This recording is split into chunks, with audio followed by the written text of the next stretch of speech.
One, two.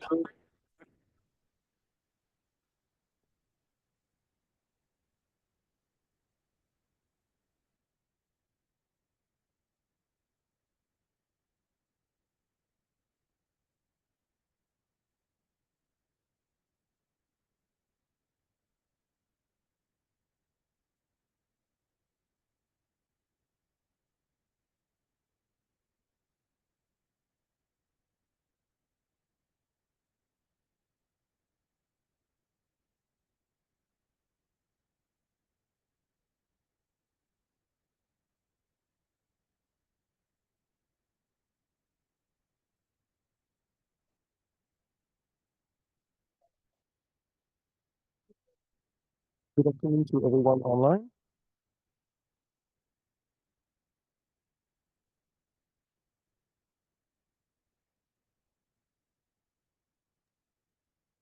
Good afternoon. The, the panel will start in just a few minutes. Thank you very much for your patience.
It's very, very quiet.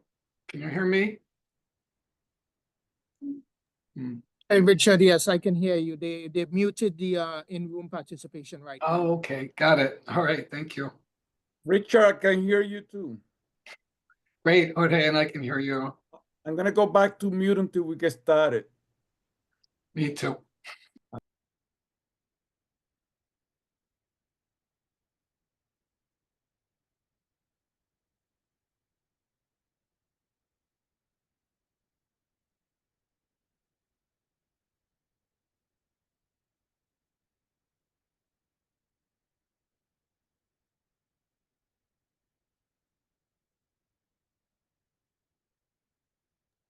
And let me just, good afternoon, everyone. Let me just, evening, sorry. Let me make an announcement for the audience. So this is a webinar versus a meeting. So you will be able to see and hear, but you will not be able to use your video or your audio. And that's the audience members, that is.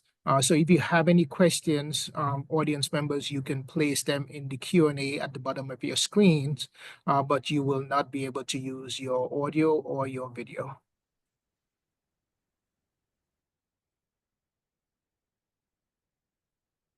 Mic check, 1, 2. Mic check, 1, 2. Mic check. Yes, we can hear you.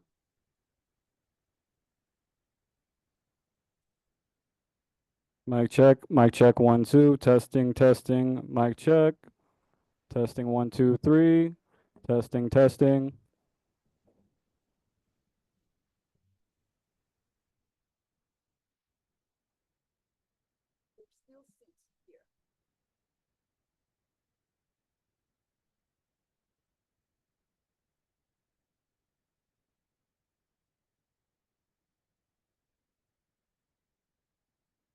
No, tranquilo, tranquilo.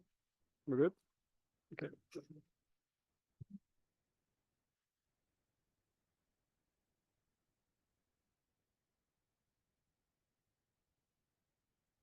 Buenas noches. ¿Me pueden escuchar? Can you hear me? Sí, qué bueno. Please do not stay standing at the door. City College has an strict policy about that. They want the doors clear of human beings. Sí, por favor. Thank you. Thank you so much. And we prepare the seats specifically for you. They're very comfortable. Buenas noches y bienvenido, ¿verdad? Welcome to this panel discussion on slavery and freedom in Spain, Santo Domingo, and Puerto Rico. Thank you all for joining us.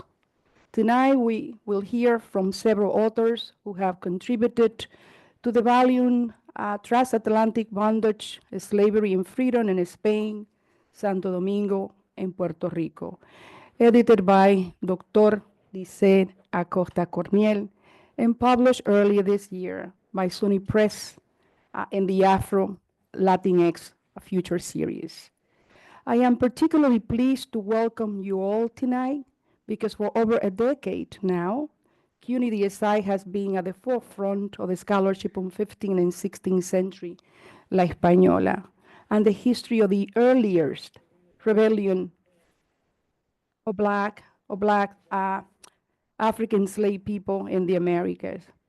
Soon we'll be sharing more exciting news on this continued research with initiative being developed as we speak through a new team of historians and paleographers that have recently joined the CUNY Dominican Studies Institute. They're sitting here with us, but I'm gonna keep them in a mystery. They're sitting there. So just stay tuned for that. Previous initiative in this research program include the creation of the first online and interactive Spanish paleography digital teaching and learning tool, and that was in 2013.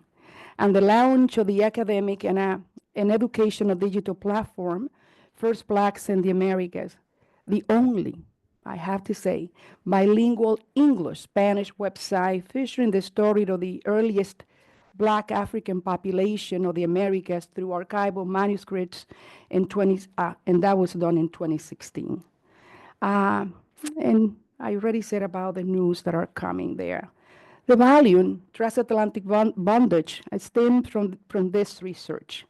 It captures, through various chapters, the presentations made by the speakers in the symposium, Colonial Slavery Legislations and Slavery in the Americas, organized by the CUNY Dominican Studies Institute in collaboration with the Black Studies Program at the Department at the City College of New York and Harvard Afro-Latino American Studies Research Institute at the Hutchins Center. Y eso fue on October 17, 2014, right? Participants included scholars from across the United States and Spain. With that being said, it is my pleasure to introduce our speakers for tonight. First, the editor of the volume, Dr. Lisette Acosta Corniel, an associate professor of Latin American Studies at the border of Manhattan Community College. And I had to say, just in case you don't know, she's a 10-year professor. So,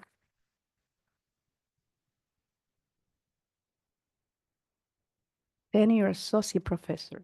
So we had that really clear. A ver, CUNY, where she teaches Dominican history and the history of Latinos in the U.S.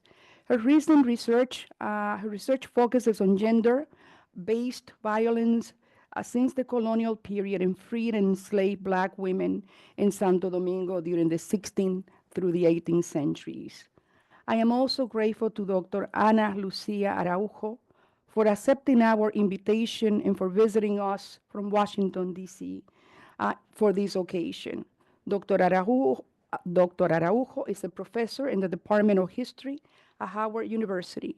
She is the author of Human in Shackles, an Atlantic History,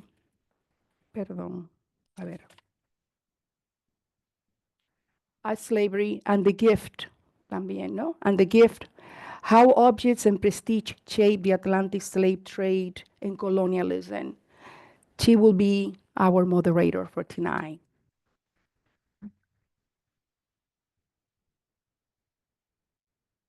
Bueno.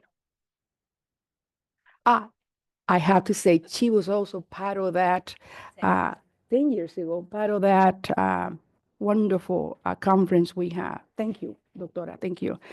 Our other speakers are Jorge Chinea, Academic Director for the Center for Latino and Latina and Latin American Studies at Wayne State University, and a specialist in colonial Latin American history, and the author of Race and Labor in the Hispanic Caribbean, the West Indian workers' experience in Puerto Rico, 1800 to 1850.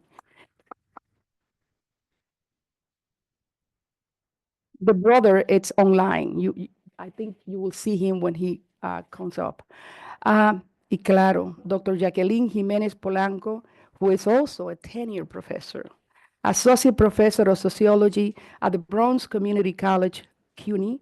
She's the author of Dominican, this is her most recent publication. That's what I'm doing with all of these colleagues, of Dominican American politics, immigrants, activists, and politicians, Dominican politics in the 21st century, continuity and change, y claro, Divagaciones 2, an anthology by Dominican lesbian, bisexual, and queer women.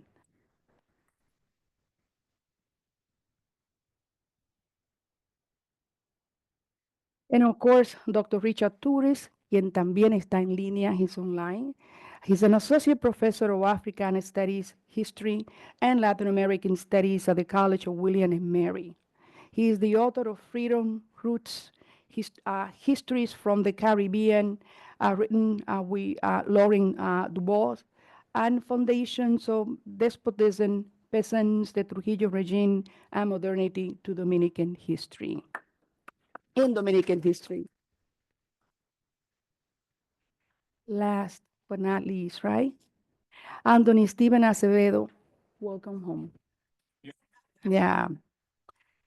He is former director, assistant director of CUNY Dominican Studies Institute, and he's no longer with us because he went to do a better life, retirement. He retired. And he is one of the most sophisticated, committed people that I have seen, and many of you would see, dedicated to the history and to the study and the production of knowledge about the Dominican people, particularly in the 16th century. And what we have here tonight, he is the instigator, he is the master mind behind this huge project that has an enormous reputation, not only in the US, but outside of the US. And that have to do with you, and I needed to say this, Anthony. He has published a lot, but I think I need to share with you something that it's here.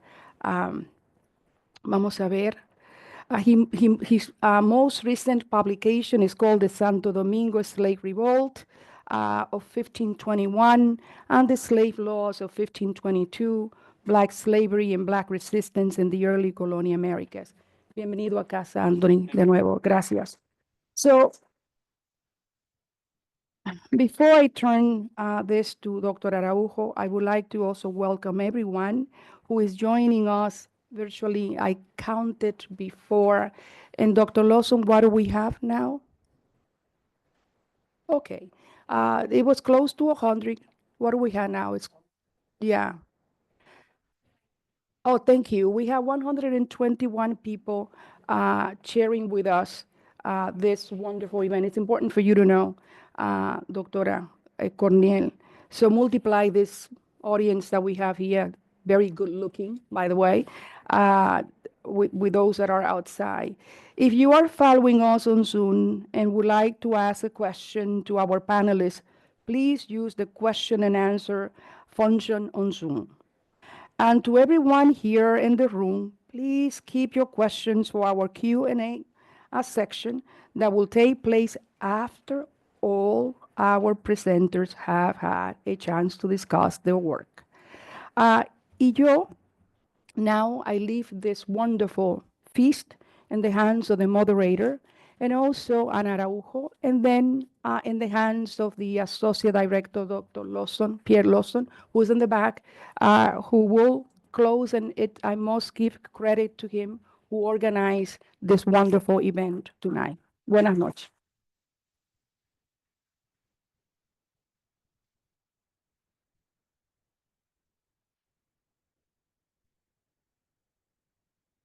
Just before we start, I hope this is the mic is here.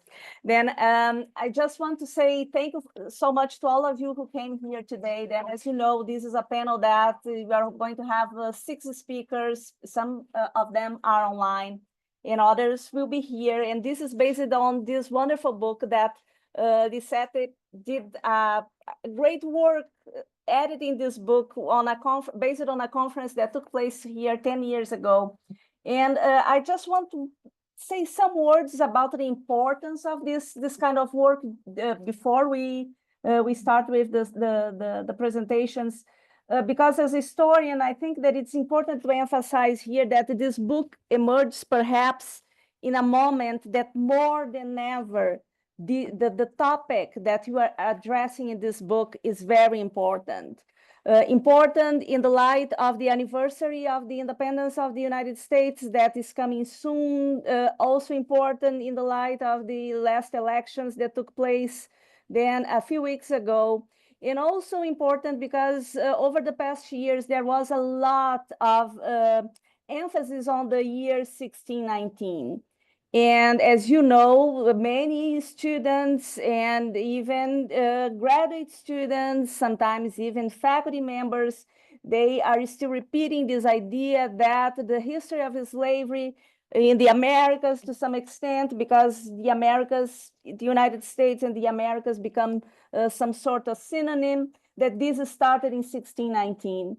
And the importance of this institute and the work that the scholars that are here today presenting, the importance of this work is to show that this history started more than 100 years before the fictive date of 1619, that indeed marks only the arrival of the first documented enslaved Africans in Virginia. It's not even in the United States.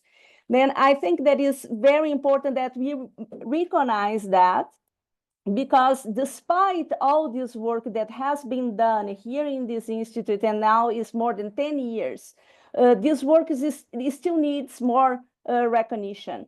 So this book is part of this effort, but there will be more.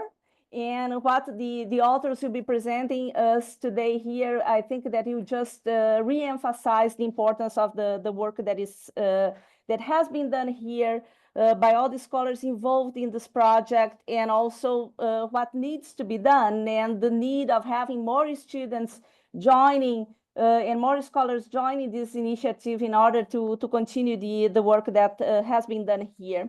So in terms of the book itself and the presentations, then each will have then 10 minutes to present their researches, and then you are going to have in a period of Q&A. And I would like also then for the panelists, as we start the presentations, and I know that each one already has their own presentations then established at this point, I would like us to think because this is not the end, this is still the beginning of an effort that needs to continue. And I would like to ask us and the panelists, what are the main gaps that still persist in the work that is being done regarding the presence of these first enslaved Africans and their descendants who came to the place where the majority of the Black population is, that is not in the United States, that is in the Spanish-speaking Americas, and in Brazil as well, but in the Spanish-speaking Americas, being an important space of this presence as well. So what are the main gaps and the new directions that is still needed to be developed in the study of this long history and then and the history of the slave trade and the Black populations in these areas. And I would like us also to interrogate to which extent do you think that the studies on the Spanish Caribbean slave trade and also then the transatlantic slave trade developed by the Spanish, to which extent this work is being incorporated today in the studies about the African diaspora and in the studies about slavery in the Americas. Here, what I am trying to do is to invite those who are not in this field to consider the work that is being done here and to ask ourselves what can be done to have this recognition, to have people who are doing this, the majority of the books and the majority of the research that is being produced in PhD programs and research centers in the United States to consider the importance of this presence of Africans and their descendants in this Spanish-speaking space.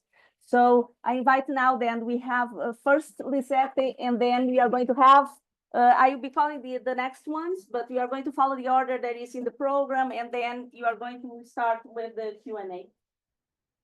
Thank you, Ana. Thank you. And that is great that you have those questions for us because we can be in conversation. Thank you, all of you, for being here today and the over 100 participants who are with us via the Zoom. I know it's a very cold night in New York, so you get kudos for being here. But the fact that we have over 100 people tune in, that warms my heart, and I am grateful for that. I would need a lot of time before I begin to answer the question for all of the thank yous, but I am going to be brief and say that I am wholeheartedly thankful to the CUNY Dominican Studies Institute. This book is the product of my work here as a research assistant, then as a research associate, and then as a postdoc recipient of the CUNY Dominican Studies Institute. And as both Doctora and Dr. Araujo mentioned before, some of us were here 10 years ago in a panel, and that is the product of this book. Especially, I want to thank Dr. Ramona Hernandez for her guidance and persistence to make sure that this book happens.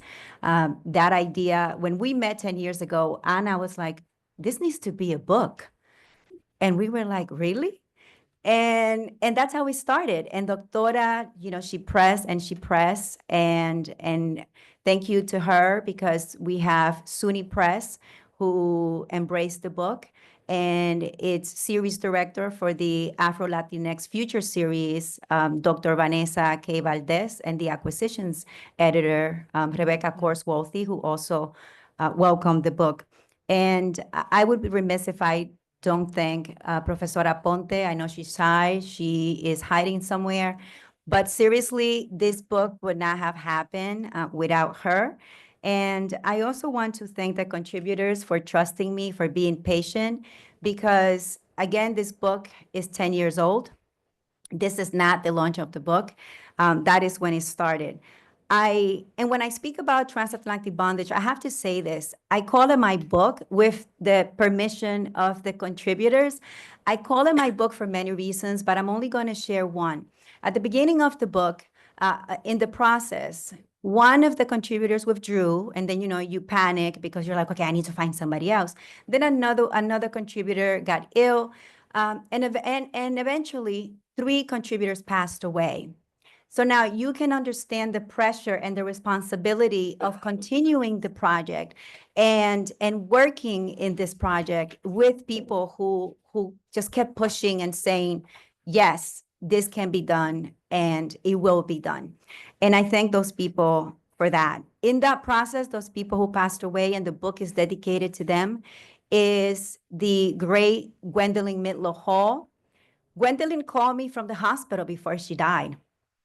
And she was like, Lee, I have the blurb. I said, Gwendolyn, you had a stroke. It's okay. And she made sure that this happened. And I am so thankful to her for that.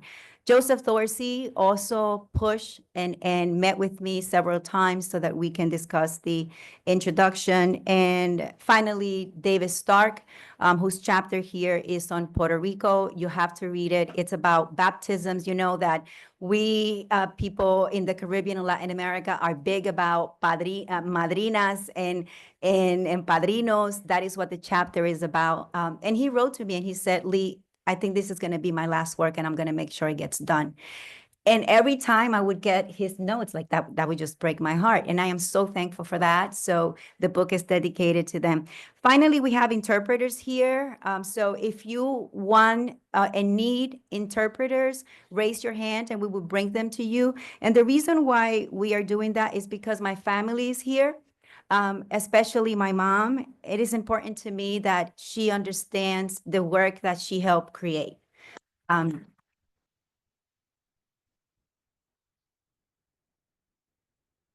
Th-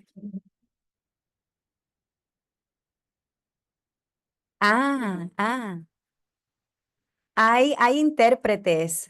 Así es que si quieren o desean intérpretes, levanten la mano para que puedan seguir la conversación. Yo especialmente pedí intérpretes porque es importante para mí, porque mi familia está aquí, especialmente mi mamá, ya que quiero que ella entienda claramente lo que ella ayudó a producir, lo que ella ayudó a crear. Así es que pueden levantar la mano. Gracias, profe. And now to your questions, and thank you for giving me that extra time to my fellow contributors. So what are some of the main gaps that we find here? I personally think that all of the scholarship, and I am going to go hard on this, all of the scholarship, I cannot stress this enough, has missed intracolonial migration of free and enslaved Blacks. Where is the scholarship about the free and enslaved Blacks going from Santo Domingo to Puerto Rico, to Cuba, to even the US? That intracolonial migration work that focuses specifically on that. We see mentions of it, but I think that we need full works. We need chapters. We need articles. We don't need footnotes, as Junot Diaz says, which is how mainly Santo Domingo is cited in the books. And as Dixa Ramirez says, is as if we're ghosted, right, in the scholarship of slavery. And while I was here at the CUNY Dominican Studies Institute as a research assistant, Dr. Hernandez had a project where we canvassed over 100 books about slavery. And I actually think it was about 125 or 135. And all of those books, we're talking about books written in English, because we know that there's enough scholarship written in the Dominican Republic by Dominican scholars and scholars who have settled there, right? But they only mentioned Santo Domingo briefly or indirectly. And these were books about slavery. So how do you write a book about slavery or transatlantic slavery and not mention the first port of entry? And to me, that was like, wait, can you really do that? And scholars, the argument that scholars have presented is, and I actually listed it here, one, that the writing and the paleography is difficult, but it's the same writing. It's 16th century. You're writing about, Cuba. You're writing about Saint Domingue. You're writing about Jamaica. Why not write about the place where it all started? And one of the other gaps that I think is the migration of free Blacks from Seville to the colonies. I cite here the case of Maria de Cota. I wrote about this first in 2015 in a chapter in Spanish. And I think that we are missing that history, that information, that experience about the free Blacks who were asking for travel licenses, just like you asked for a visa today, because there are push and pull factors that dominate migration, right? I want to understand what were the push and pull factors for those free Blacks asking for travel licenses. And finally, this book, to me, is an act of rebellion for 3 reasons. And number one, and I'm going to be very clear, this might make some people upset. There is an ongoing theory that Spaniards in Santo Domingo treated the enslaved like family. And historians, actually, most of them in all of the disciplines who write about slavery in Santo Domingo, they say, oh, lo trata, pero en Santo Domingo la esclavitud era buena, trataban a los esclavos como familia, really. Because we have documents citing them saying, well, only cut the tips of their toes so that they can continue to work. Do you treat someone, like family? And even in the late 18th centuries, we're talking about 1790, I cite 5 cases here mentioned by Raimundo Gonzalez in his book, Esclavos a Campesinos, where you have 5 enslaved people requesting to the Spanish crown manumission. That's not accounting to the marronage that's still going on with the enslaved going to the mountains in Santo Domingo at that time. And the second reason is that they say that they're wearing that many, and I'm putting that many in quotations, that many enslaved Blacks in Santo Domingo. And we had 4,000 when the first asiento was created in 1518. Then you have over 9,000 actually in 1603. So that many, actually to me, if there were 20, that's a problem. If there were 5, that's a problem. And finally, the scholarship argues that sugar didn't take off in Santo Domingo and that the colony was abandoned and the Spanish economy dwindled. I agree with that. The sugar industry declined in Santo Domingo in the mid-1560s. But the issue that I have, and that is an argument in this book, is that most scholars continue to focus on sugar and they follow the sugar. They forgot about the people. This book is not about sugar. This book is about the capitalist enterprise of the enslavement of Black people who remain free or enslaved in Santo Domingo. And we talk about their experiences, their lives, and wherever we can, just as my colleague Richard Turitz will talk about, we name them. We say their gender, and we say who they are whenever we can. We don't follow the sugar. The other gap is following the people. Thank you.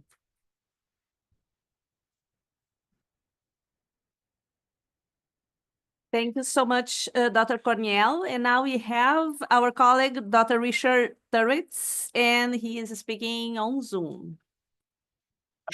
Can everyone hear me? Can people hear me? No. Okay, hold on. So you cannot hear me? Uh-huh. Okay, well, so I'm not muted. They could hear him in the Zoom, but not here, right? Yeah, I don't understand. I can hear Richard. Can you hear the other panelists? Yeah. I mean, from this, it's audible, but I don't know if it's quite audible in all the way in the back. Yeah, because this is my computer, then I have it muted. Then if he speaks. Anthony's working with it.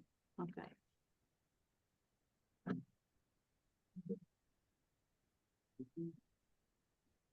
Some folks in chats are indicating that they are able to hear. Yes, I can hear. Now, yes. You can hear me now? Yeah. Okay, great.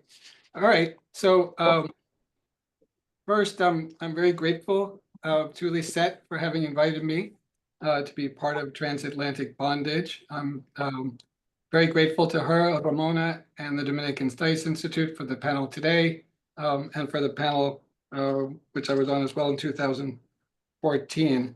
I prepared a brief introduction. It's about 3 minutes, and then I'll try to address the questions that Anna posed, or at least the first one, since I wrote down so many answers already to that one.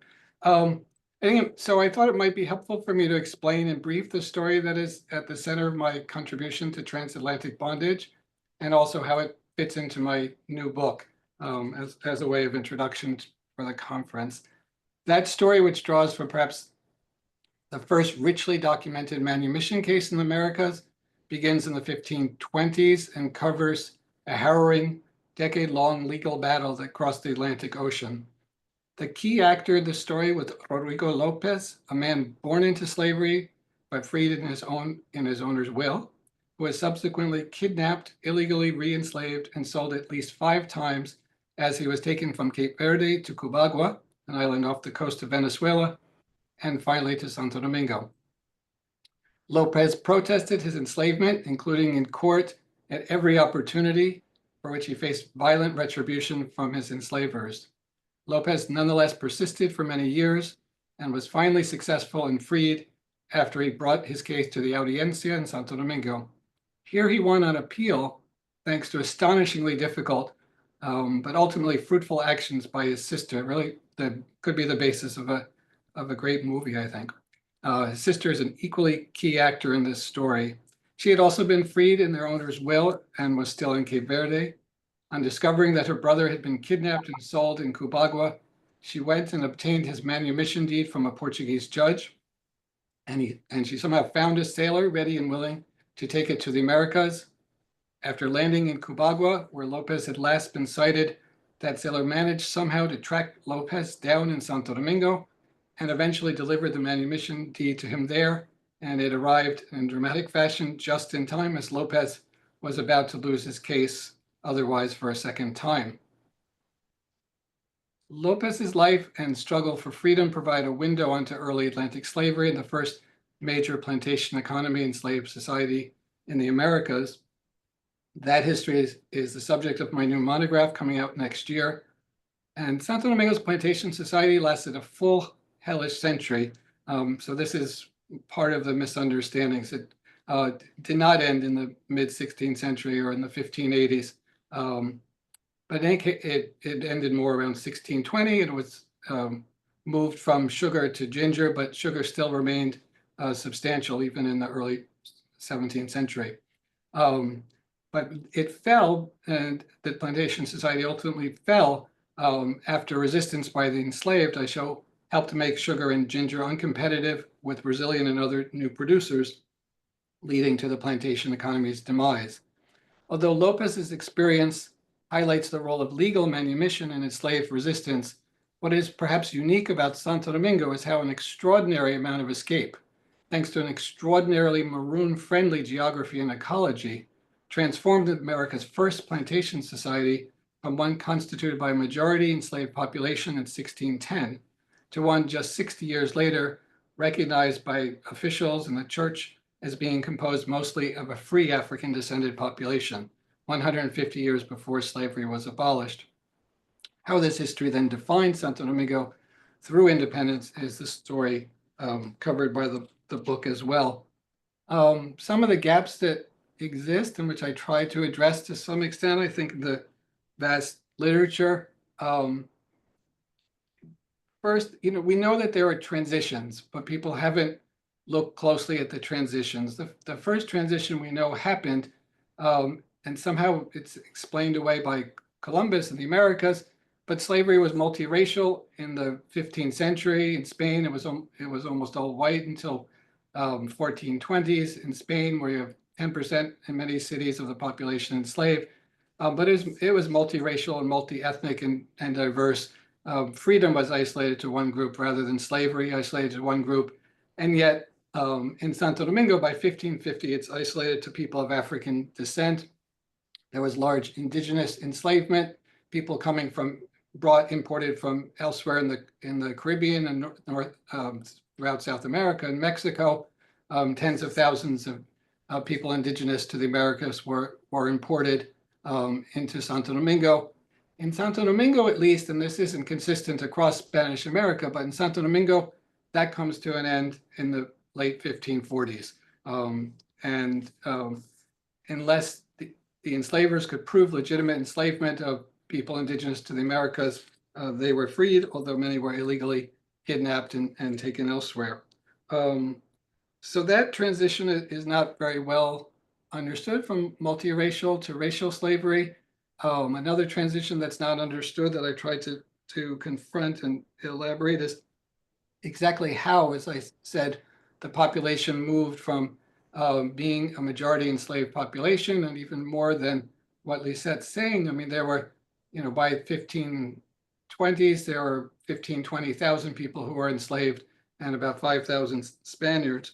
But how that enslaved population, that enslaved majority became a majority free people of African descent is not really thought about. It's somehow imagined, which makes no sense really, that because the plantation system declined, that would be the end of slavery. Of course, enslavers wouldn't give up the people they were enslaving simply because the plantations declined. It wasn't any cost to them because the enslaved produced their own food.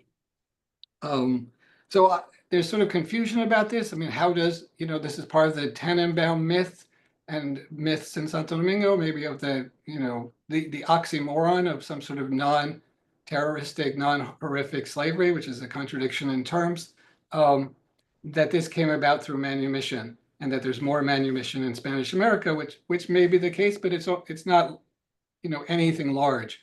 What I found in Santo Domingo and have demonstrated is that the transformation to a mostly free people of African descent society came about through escape.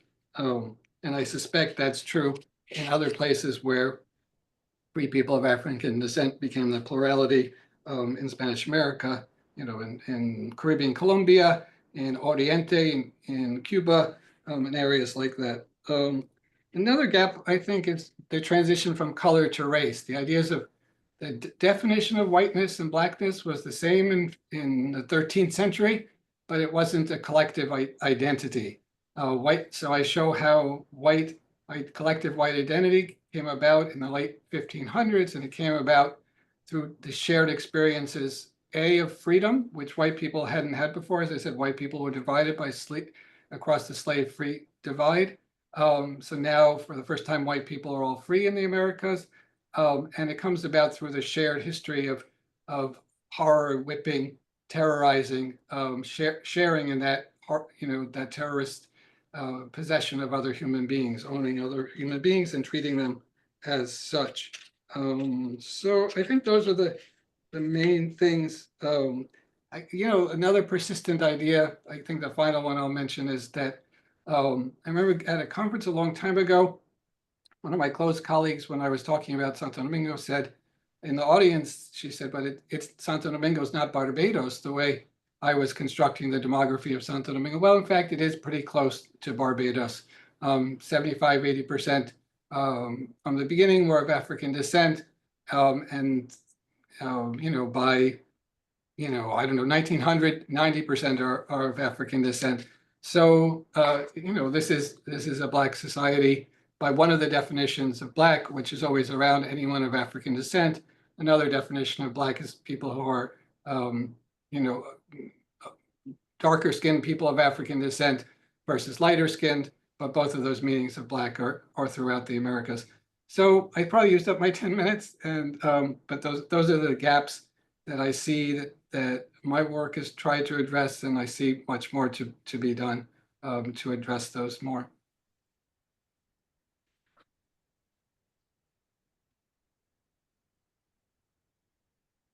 Thank you so much. And now we have our next speaker, the historian Anthony Stevens Acevedo. Thank you.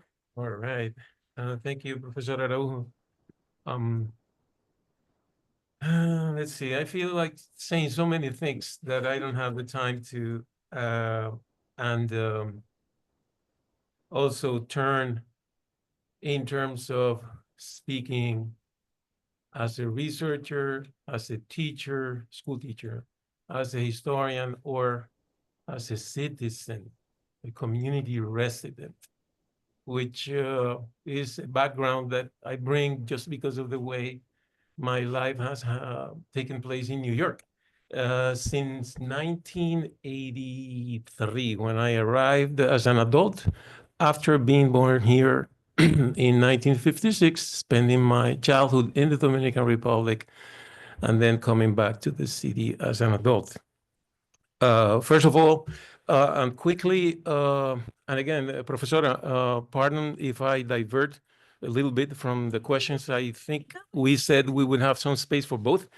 Thanks are due to the Dominican Studies Institute and Dr. Hernandez that we have to insist in that for supporting this research for so long, and for the institutional backing and the commitment to do research and dissemination efforts in regards to these matters that are rarely dealt with by any other institution in the United States, not to mention New York. I mean, even in the Dominican Republic.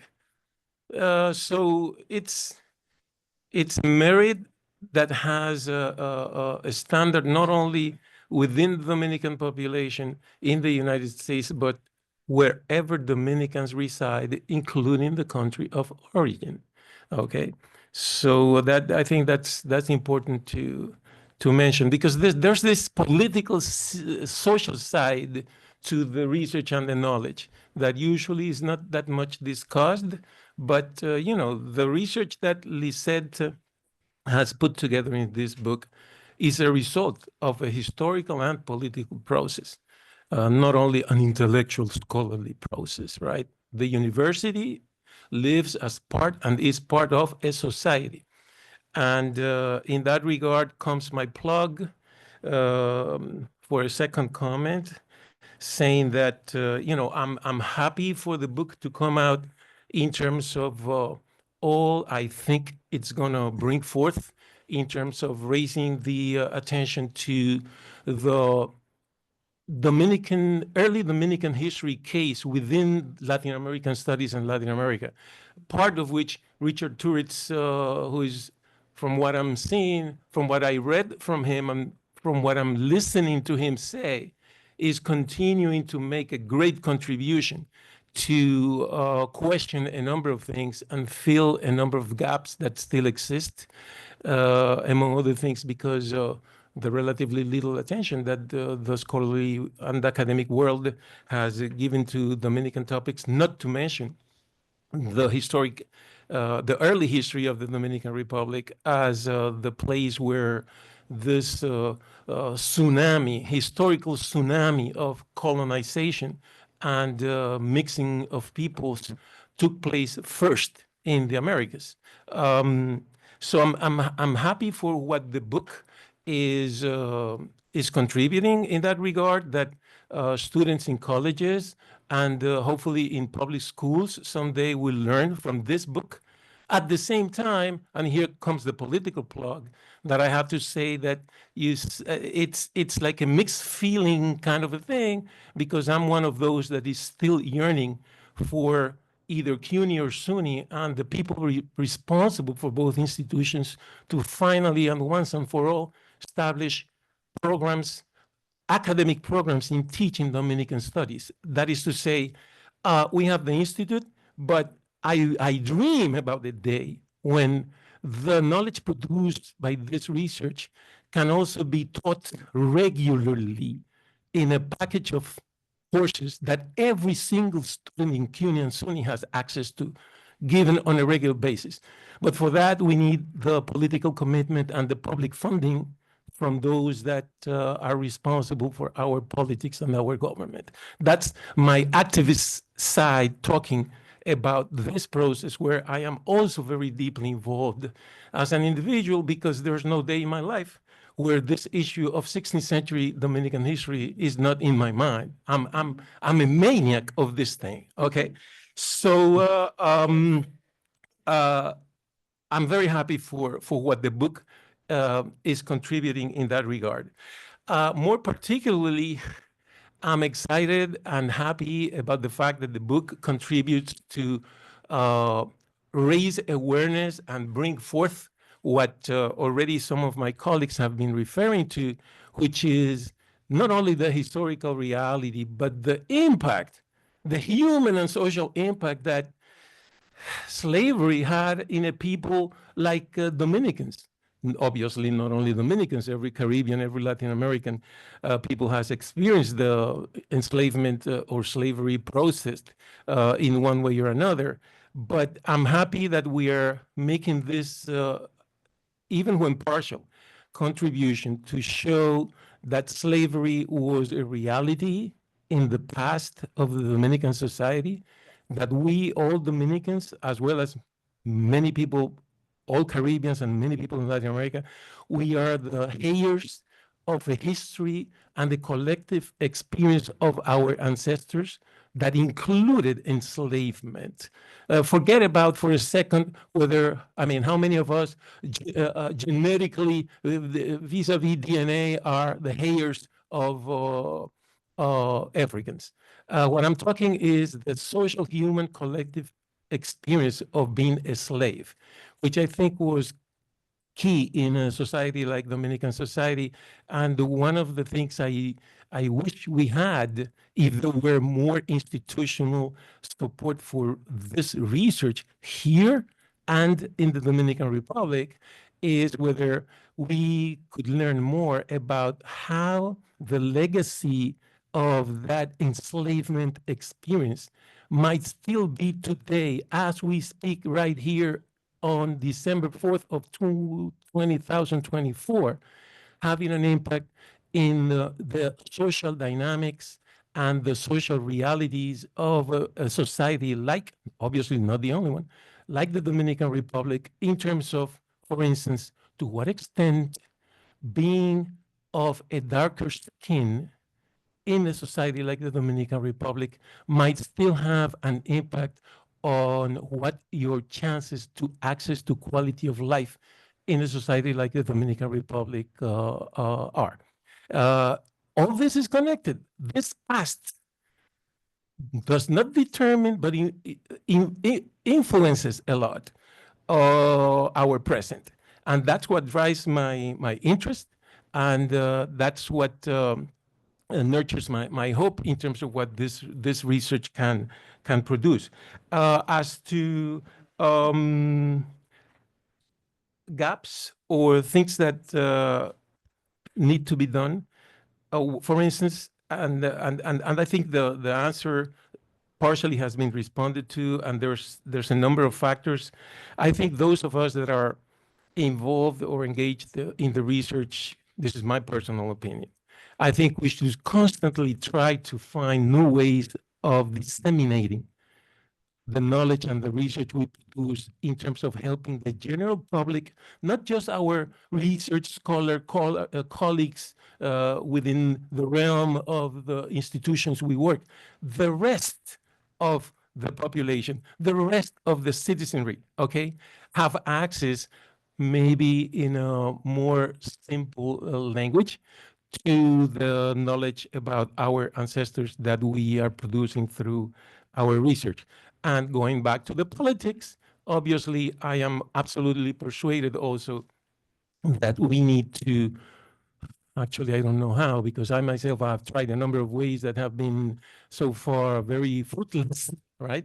But I think we need to increase and insist in our efforts as to remind those that are responsible for the academic departments, those that are in deanships positions, those that are college presidents, those that are governors, those that are presidents, those that are ministers of education and ministers of culture, to not only recognize, but assimilate, digest the fact that this is a valuable knowledge that we need, not just because of a justice issue, but because I think the more we understand this past, this historical experience that we are presenting here, the more we're going to be able to understand our own societies, and thus the more we're going to be effective in proposing how to improve our society. So that's all I have to say.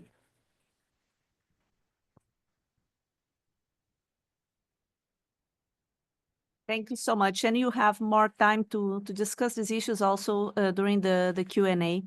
Now we have Dr. Jacqueline Jimenez Polanco.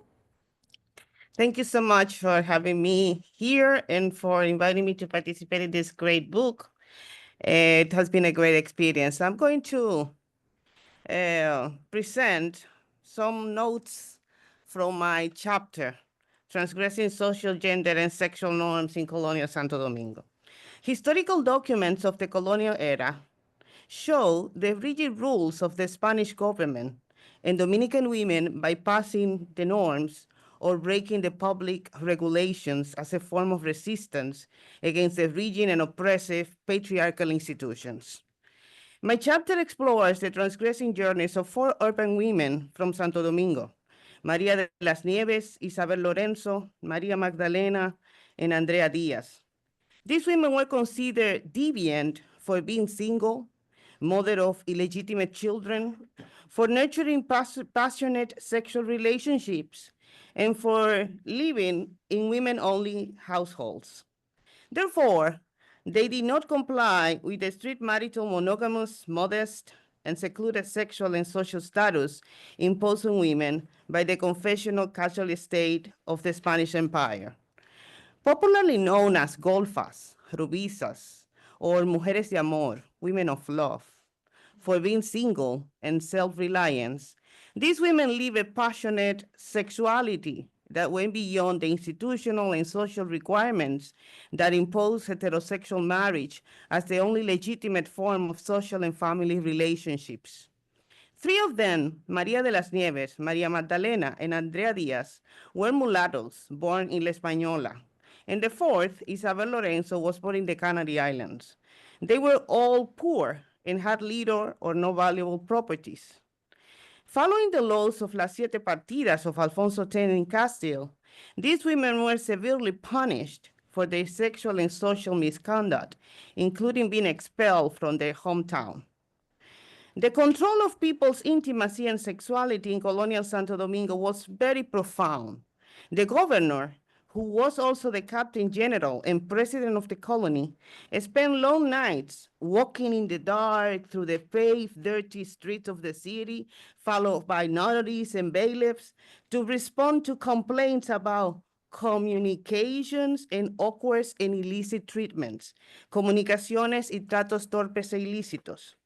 The common people that were punished for public sins were blacks, browns, free mulattoes, simple shoemakers, slaves, and grifos of bad living, de mal vivir. María de las Nieves, Isabel Lorenzo, María Magdalena, and Andrea Diaz were conscientious objectors, that's how I see them, who live out of the ordinary. Not only did they violate the institutional norms and customs of the matrimonial link, parenthood, and socialization, but they took responsibility for their illegal and immoral behaviors, pecados públicos, and the recurrent punishments imposed by the colonial judicial system. Their behavior was also a form of resistance of the common people against the dominant colonial norms. These women disrupted the rules even when in some cases they admitted it, and in other cases they deny it. They live a passionate sexuality that went beyond the institutional and social requirements that impose heterosexual marriage as the only legitimate form of social and family relationships. The chapter examines 4 trials that involve the accusation, imprisonment, confiscation of the possessions that they had in the rented thatch roof houses, bohíos, and conviction. The first 3 trials were against María de las Nieves, Isabel Lorenzo, and María Magdalena.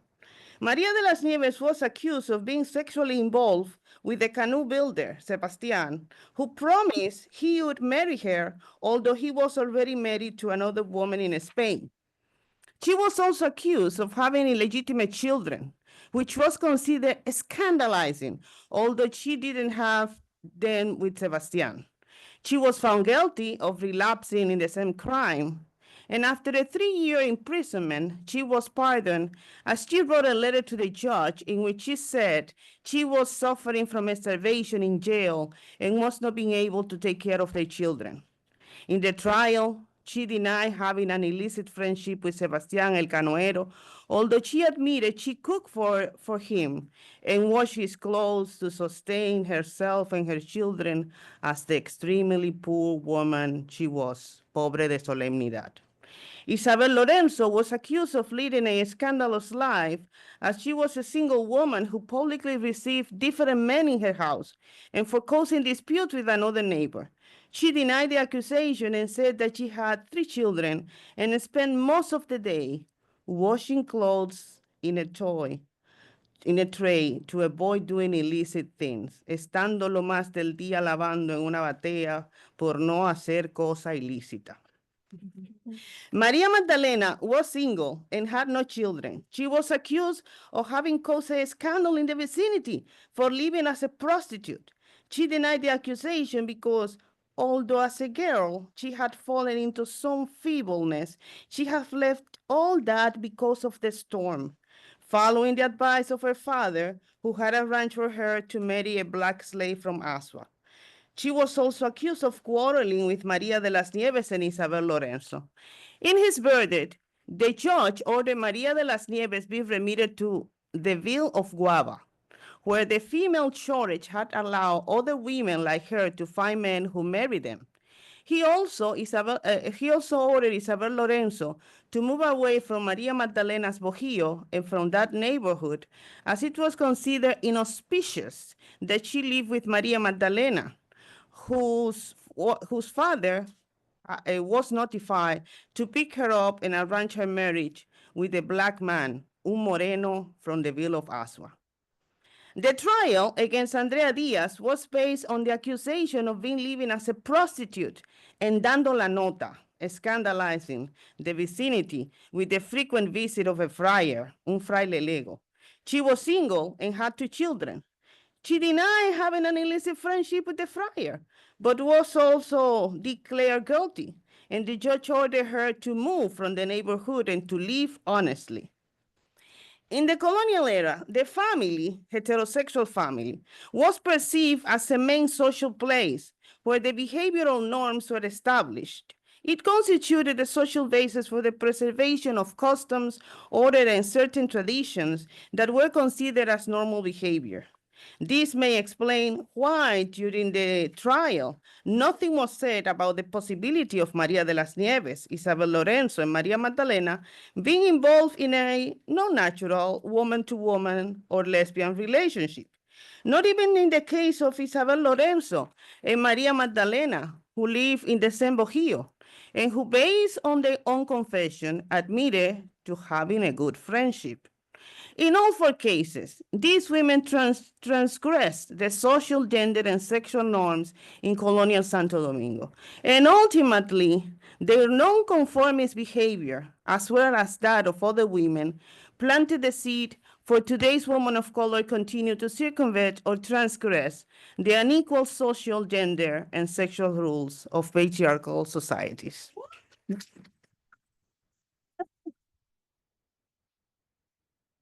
Thank you.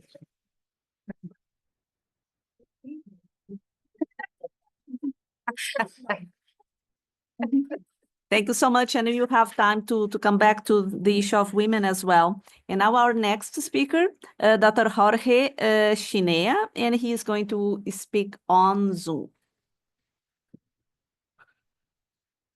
You are muted. I started by saying buenas tardes, but then I forgot that it's really evening by now. So let me congratulate everyone from the beginning to end, starting with the participants who became presenters, authors for this collection. Even those that are not with us, like Cheo Dorsey, David Stark, and Gwendolyn Hall. I also want to congratulate Vanessa Valdez, who leads the SUNY Press Afro-Latin Futures, because she embraced the project and then followed through in seeing it to publication. And of course, my immense thanks to Ramona Hernandez and to Lisa Acosta Cornel, the editor, both of them acting in tandem, working behind the scenes to make this successful publication possible. As far as the questions that were posed at the beginning, I mean, I see a lot of gaps. They all had to do with where you're at in your research and the things that interest you within that body of work that we are all looking at. But to me, the biggest gap, obviously, is the lack of knowledge that we generally have. I'm talking about Latin American historians, and I'm not saying all of them, about Africa. You know, we know that the captives came from different places in West and West Central Africa, and sometimes from Eastern Africa.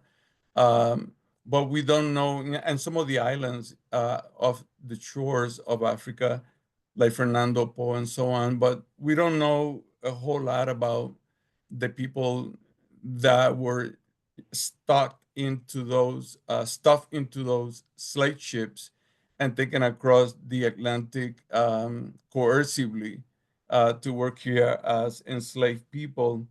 So that's one set of gaps that I tried to deal with in one of the articles that I wrote, but not necessarily this one, but one that is an offshoot of this one or related to this one, which has to do with the 1859 case of the Majesty, where I made an attempt to try to find out a little bit more information as to the potential regional origins of the enslaved members of that cargo, and to try to make sense of some of the conditions in that part of the world that may have led to their capture and forceful removal across the Atlantic. So that's one set of gap. Another set of gap related to that is the participation of the kings and queens in Africa and some of the royalty in the slave trade itself, because we still do not know a lot about their role. We do know about the Portuguese middlemen and middlewomen. We know about the French and the British, uh, and sometimes even Cubans and Puerto Ricans later on towards the end of the slave trade that went with ships, you know, bought people or captured people and then brought them here. But we don't know a lot about the facilitators that were behind this trade. So that's to me, that's kind of like a big one. Um, I also, as far as this book is concerned, one of the benefits for me personally is I have come to embrace the value of incorporating scholarship from Spain in my work by reading works that have been published in Spain to sort of broaden my academic horizon and to see how the people are looking at the same problem. So having a book that has a transatlantic flavor to it goes a long way to linking up the two ends of the same process. Because obviously some of the capital that was facilitating the purchase of slaves had to come in from Europe, and Spain was part of Europe, so therefore there's a connection there. Um, the other thing that Lisette noted about sugar and the anonymity that sometimes it builds around sugar. You know, we anonymize the population and treat them as a homogenic enslaved or slave population without names, identities, ages, genders, and so on. And so that needs to be addressed, obviously. But as far as sugar also has dominated the discussion of slavery in the Americas in the way that cotton dominated the discussion of slavery in the United States. In the Caribbean, sugar has had a dominant role, whereas there were enslaved people exploited in many, many other areas, right? Uh, working forestry, in coffee, in tobacco, in ginger, and in other areas. People were exploited in all occupational areas, from domestic servants all the way to seafarers and populations in between. Um, and then the last piece, as far as gaps, is sometimes I think that we have not dealt intensely enough with the large proportion of women and children that became part of the cargoes of enslaved Africans entering the Americas. Um, the the 1859 Majesty case is an example of that. You know, like 90+% of the cargo was children between the ages of 7 and 21 or 22. Um, so that's another angle to the history of enslavement. Um, with respect to the work that I did in my chapter, I did not really deal so much with the social history, social and economic history of these enslaved experience in Puerto Rico, because what I wanted to do was to, first of all, demystify or debunk the notion that exists also in the Dominican Republic, as was mentioned earlier, that somehow there were few slaves, or that the slaves were treated amicably, paternally, and so on and so forth. And that they were not really it was not that bad. It was family-oriented slavery. And I always ask myself this question, if slaves were treated like a family member, why not go to them and say, here's your letter of freedom? I've been meaning to give it to you, but I kind of, I want to own you. So if you want to own people, then that kind of takes the family atmosphere out, because I don't own relatives. People should not own relatives, right?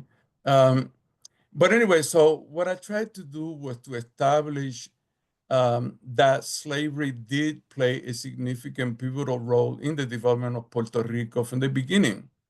And slavery as part of a system of labor exploitation, not necessarily as an institution as such, but as a form of labor exploitation. And this process began very early on because, as you might recall, not everyone that came with Columbus on that ship, or the 3 ships, was there voluntarily. A lot of them were peons, people in the lower classes in Europe that were looking desperately to get out of Europe and find perhaps an avenue of social mobility in the seafaring world. A lot of them were probably had sponsors, people who either paid their trip or whom they owed services to once they landed in the New World. So the majority of the Spanish colonies were not, rich, well-off people. The adelantados, the main colonizers, yes, but the majority of the other people were working class people, people from the peasant classes and the urban classes in Iberia.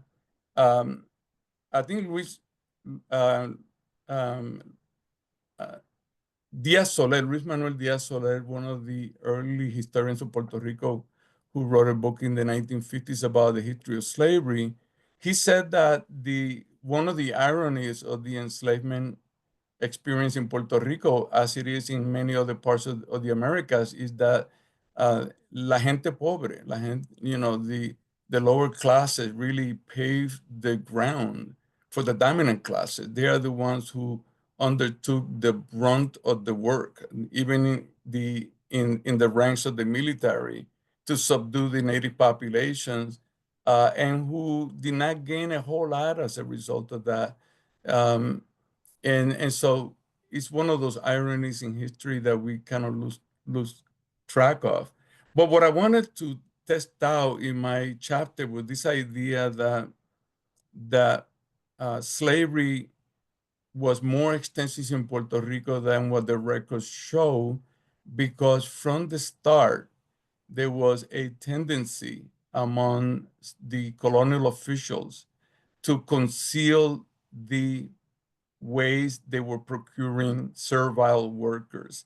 And this is a process that started with the native population. Once the Taínos, the Caribs, or any other groups of native people from the Caribbean were depleted or um, eliminated in great numbers, so that the islands had not an effective labor pool. Once that happened, then the Europeans began to engage in what they call rescate. And rescate, I actually looked it up in the dictionary because it sounded like ransoming. But in essence, it was a way of exchanging commodities that often meant the capturing of local indigenous people that were then put on the marketplace for the Spanish colonizers to purchase, to bring over to Puerto Rico, Santo Domingo, and other places. The Spanish also engaged in what they call exploration expeditions. And those expeditions were really raiding and pillaging raids that took place in a disguised form, right? So they didn't tell the government of Spain we're engaging in raiding and pillaging raids. We are engaged in legitimate exploration to check things out, see how the other islands look, to see about resources that could be had or that areas that we could further colonize.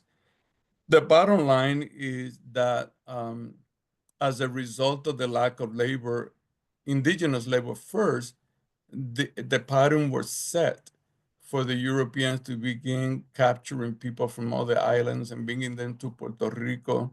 And when that, when that process extinguished itself due to the inability to find more people, that's when the asientos will fill in the gap. But those asientos were expensive because if you were a colonist, unless you happen to be a very well-to-do hacendado or merchant, you really could not afford the cost of the carimbo or the branding tool that they use to stamp out the name of the owner on the body of an enslaved person. You cannot afford the cost of the import tax that was also charged on that one individual that was being transported. So that made the asiento slaves expensive. So the way that you go around that is by getting cargoes of enslaved Africans illegally or in a clandestine way by linking up with suppliers in the West Indies. Some of them were already linked up to the international slave trade. And so it was a matter of just making another link. So the cargoes will come in from Africa to maybe the Dutch, the French, the British, and the Danish Caribbean. And in Puerto Rico and the Dominican Republic, they will have ships heading in the direction of the West Indies or the non-Hispanic Caribbean, as we call it today, to look for purchases. And then those persons will be brought over to the island. As a result of that, according to Angel Lopez Cantos, an underground economy evolved in Puerto Rico early on, where local products, everything from timber to hides, animals attraction, exotic fruits and dyes and spices were being sold off to the West Indies in exchange for enslaved Africans. And that process continued all throughout the 18th century. And the one thing that makes it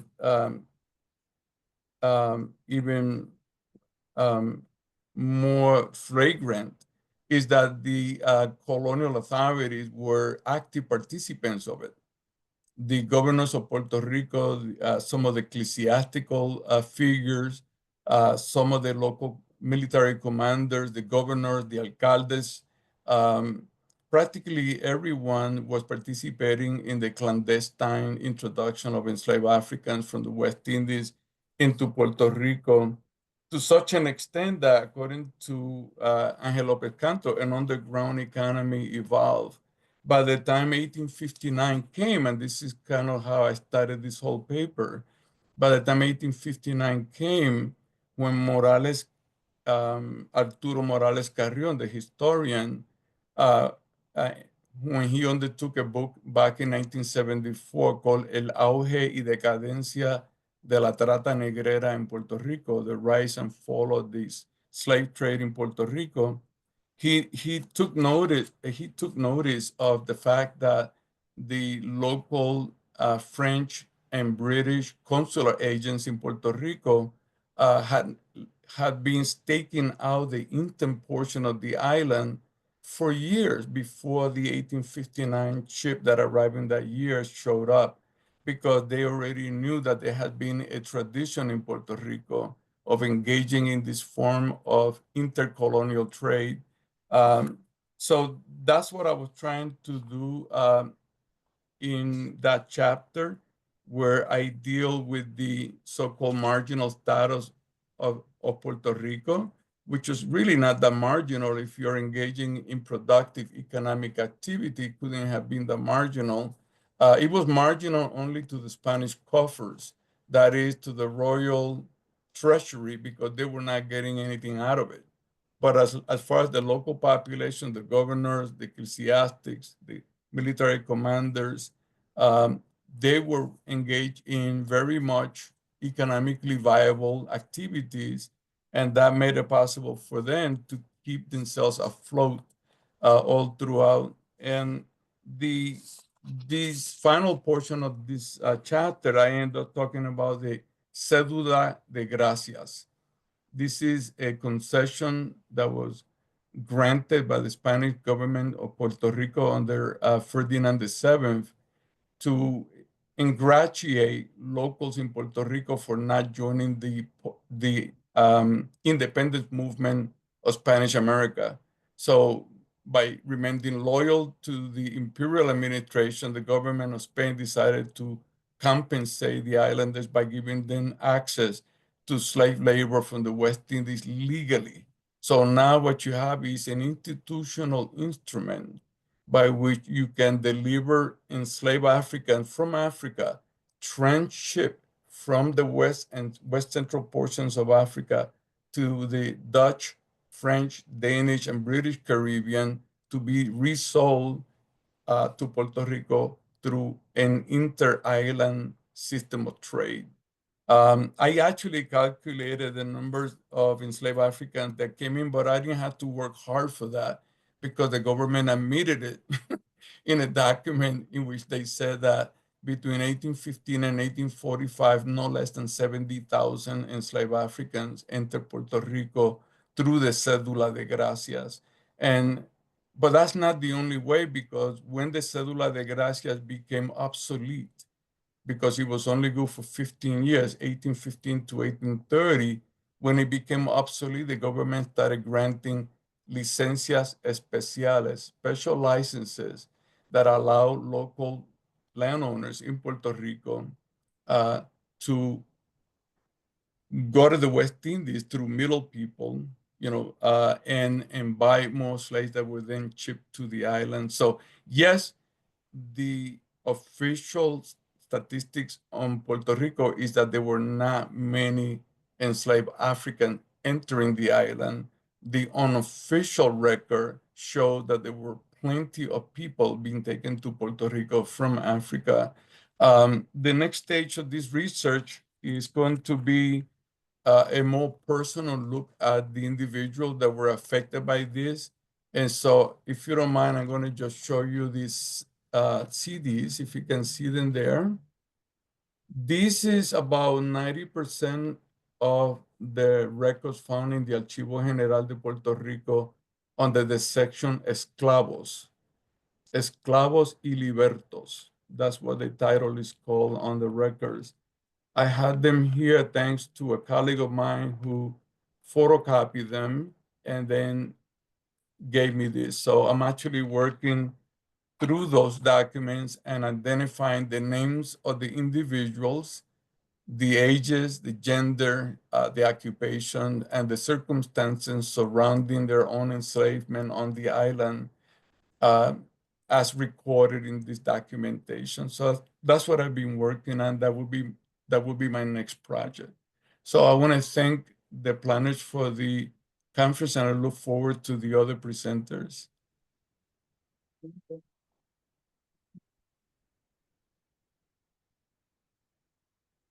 Thank you so much. Then now we have about 30 minutes, and we have then a period for Q&A, then questions from you here in the room, and also we already have some questions then from those who are participating on Zoom. Then perhaps let's take a question from the audience here, and then we can move back and forth.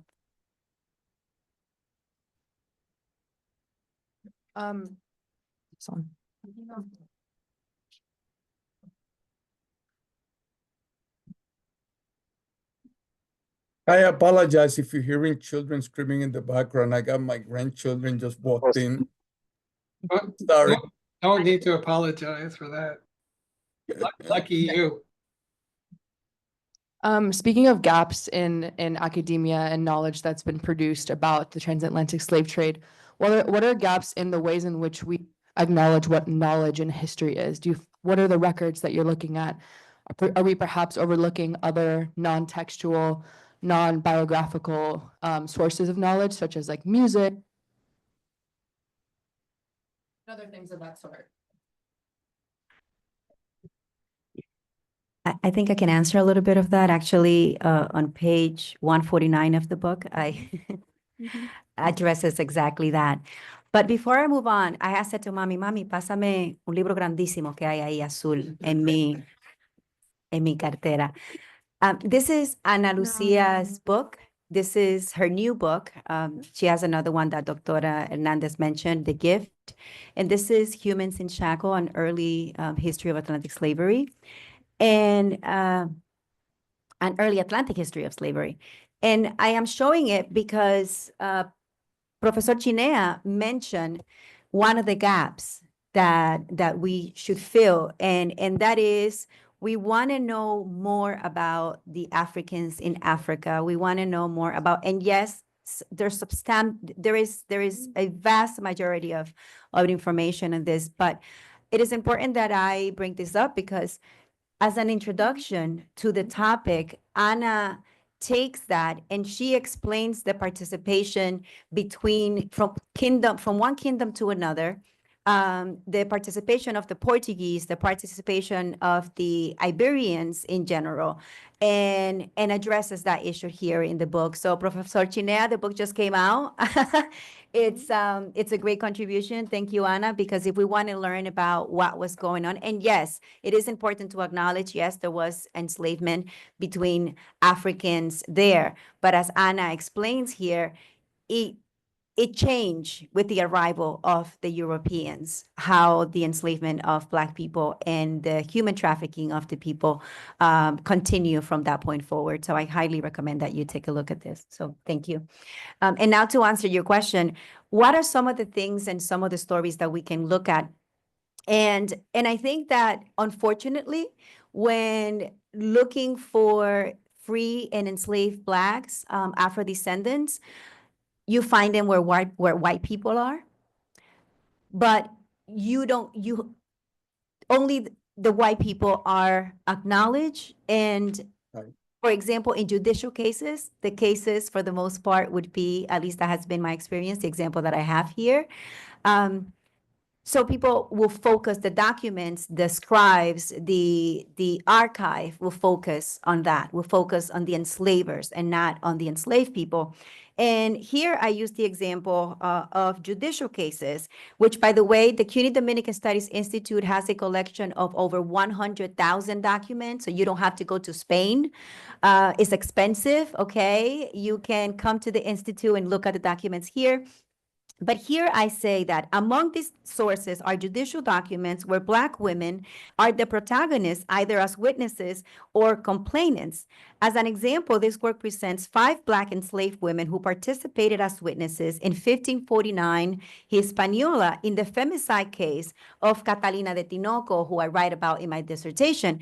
And what I do is that even though the case is about Catalina, I name Juana Gelofa, who is listed as Aladina, Catalina Brang, referring to her ethnic background, who is listed as little Black slave who spoke clear, because details were important because that increased the value of the enslaved, right?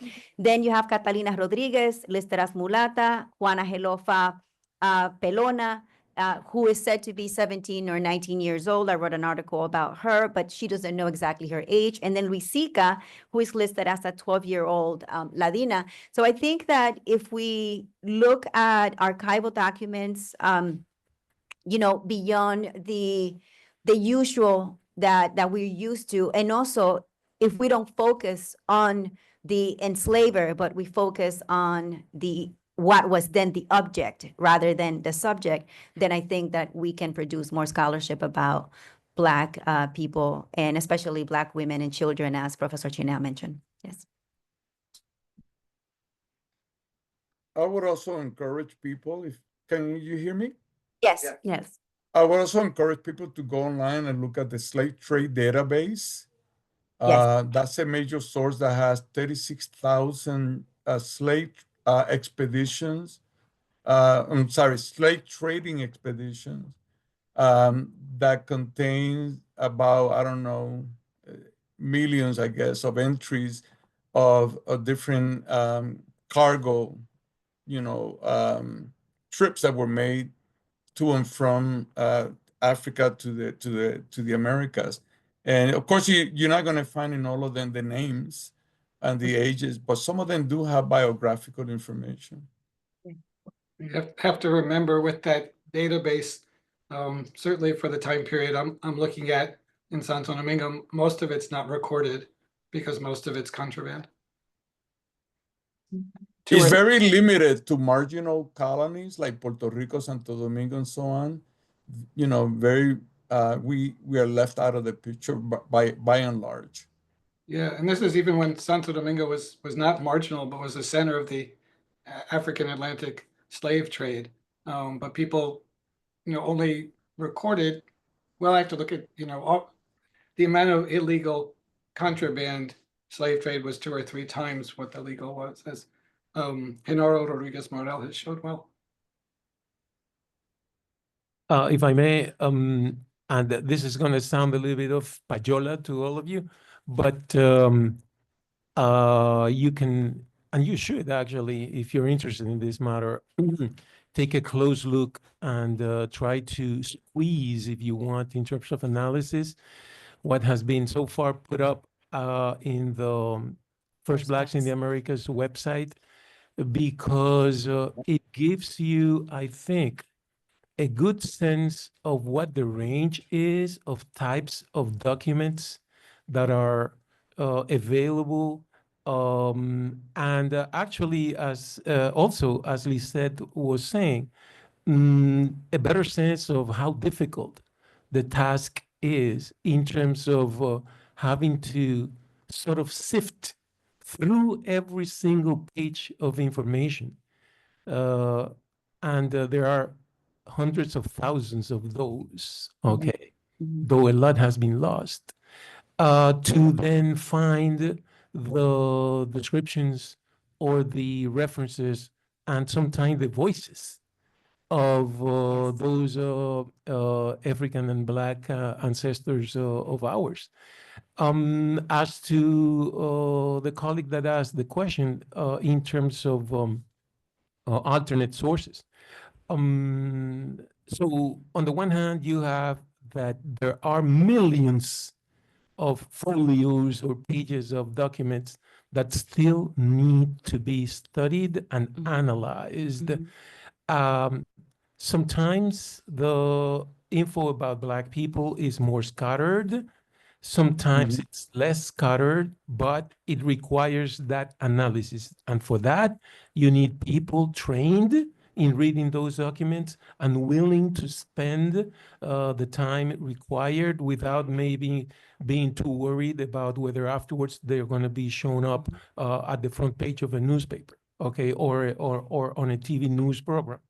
The other thing is that, and I think you might have been alluding to that in your question, indeed, there are other types of sources that have been traditionally neglected, and I have no knowledge whatsoever about musicology, for instance, or ethnomusicology.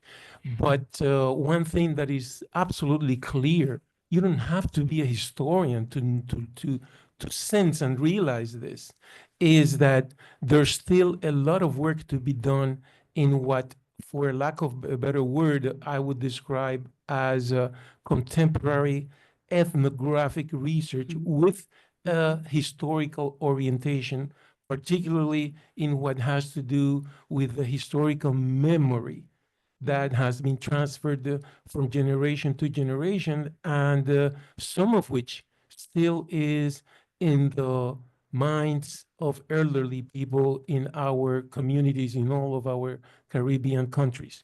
I'm always appalled by how so much theory sometimes is written about Blackness and Black identity, and how little, in my opinion, and I wish I was wrong, how little happens in terms of researchers going and spending time and living together with the communities of Afro-descendants or of Dominicans of African ancestry, learning about what they know or recall or believe about what the past of their own communities is.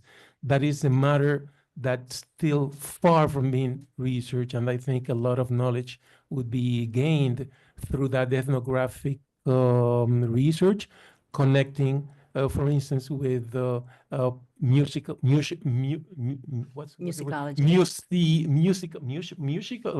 My English is betraying me here. Musical traditions of those communities. But, and I know, I think I saw a few hands here, and I don't know, oh, the chat is on fire. Okay. So I want to add to that, that here I mentioned Las Hermanas Ginés, okay, in the book. And these free Black women left Santiago in Santo Domingo in 1582. That is when it's recorded. And they went to Cuba. And in Cuba, they went there with their bandola, a type of small, guitar, and they created their group. They settled in Santiago, in Cuba, and then they moved to Havana. And there they had a quartet. They became famous performers. But these women went from Santo Domingo, again, talking about the intra-migration. So there is, that as a musical reference, definitely something that can be looked at. And they're credited with having created the music genre son, which is very popular also in the Dominican Republic. But to add to the payola, Profe, on First Blacks, I want to mention there's a slave auction in the First Blacks document dated from 1550, actually two, but there's one 1555 and one 1572. But I want to use the example of 1555, where there is a woman listed there who is branded and she is bought, but then she is returned as damaged goods by her enslaver buyer because, according to him, she suffers from a falling wound, sufría de la madre evocada. So they got midwives, they got, they actually got doctors to assess her condition, and he wanted to return her because she was no good after he purchased her. And this is extremely important because women can suffer. This could be hereditary, but there are other events that can cause that in women, and that includes rape or repeated births. And we know that this was an issue for enslaved Black women, right? So the way she is described in the document is that if she was sitting, you could actually see her insides. Okay, so this is in that document there in First Blacks, and he wants to return her because that is her condition, because obviously she is no good. But not only she is no good because she cannot work, but she's no good because she cannot produce. Because as we know, the offsprings, the womb of the woman was also part of the capitalist enterprise of slavery.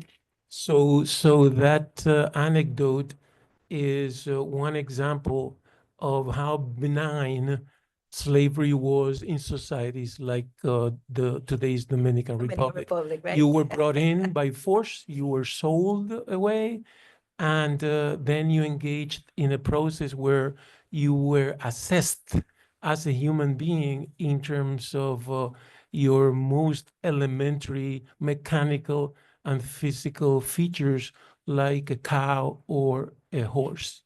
I think it's healthy to know that part of the slavery experience included those types of. Absolutely. Right. Can I just briefly share a quick anecdote, kind of in line with? Yes, with- please. But just have in mind that we have questions here and we have several in the chat. But I will. Can I? Okay. Go ahead. It's Go, kind go. of similar to what Lise was saying about the agency of women. I think the agency of women needs to be recognized In the book that was mentioned, Raza y Trabajo, Race and Labor in the Hispanic Caribbean, I mentioned the case of a young woman that was purchased from Puerto Rico in St. Thomas when she was in the teens. The owner sold that to a person in San Juan, put it to work in his plantation, and apparently a male peer, enslaved peer, attempted to have intercourse with her. She rejected the action and ended up knifing him. The owner, learning about the woman's behavior, decided that she was too dangerous to keep in his plantation. He admonished her, but she continued to defend herself against other attacks. He sold her to Guayama on the southern part of the island. She became a plantation slave in another estate, and same thing happened in the same results. She ended up attacking the male who attacked her. So after discussing it with the owner, they decided that she was too much trouble, that they will try to agree to a self-purchase deal. And she was able to get emancipated with the condition that she leave the island and go back to St. Thomas. So they expelled her to St. Thomas. There she married a Frenchman. And the Frenchman said, I'm not doing well in St. Thomas. I want to move to Puerto Rico. You have any ideas where I should live? He said, Guayama. So he came to Guayama and then later invited her, now a free Black woman, and he was not doing good in the business. So he consulted her and she said, well, I went through a self-emancipation process here. I know the law. This is what you need to do to make money. And undermine those people that are trying to block you. He was very successful as a businessman until the mayor decided that she was the source of his success and had her detained, sent her to San Juan with escort. She overpowered the guards on the way to San Juan, got to the governor's office, filed a complaint against the guards and the mayor. The governor then deputized a mayor from another town to investigate the case. He determined that she was an illegal immigrant because she was a Black woman who had been enslaved before and came to Puerto Rico illegally. Therefore, she had no case and sent her right back to St. Thomas. But it's a case where a Black woman decided that, yeah, I'm not going to take it. I'm going to defend myself. Thank you. Thank you so much. We have a number of questions coming from the chat. Then some of them, what I do is that I put them together because they are related. And then perhaps you can comment those that you think that are appropriate. One of them is indeed related to what was just being discussed, which is the issue of the slavery being considered as benign. Then let me just read some of the questions here, and some are perhaps only comments. Then, are we as Dominicans and Puerto Ricans as much as a beneficiary of slavery as you are victims of it? What are your thoughts?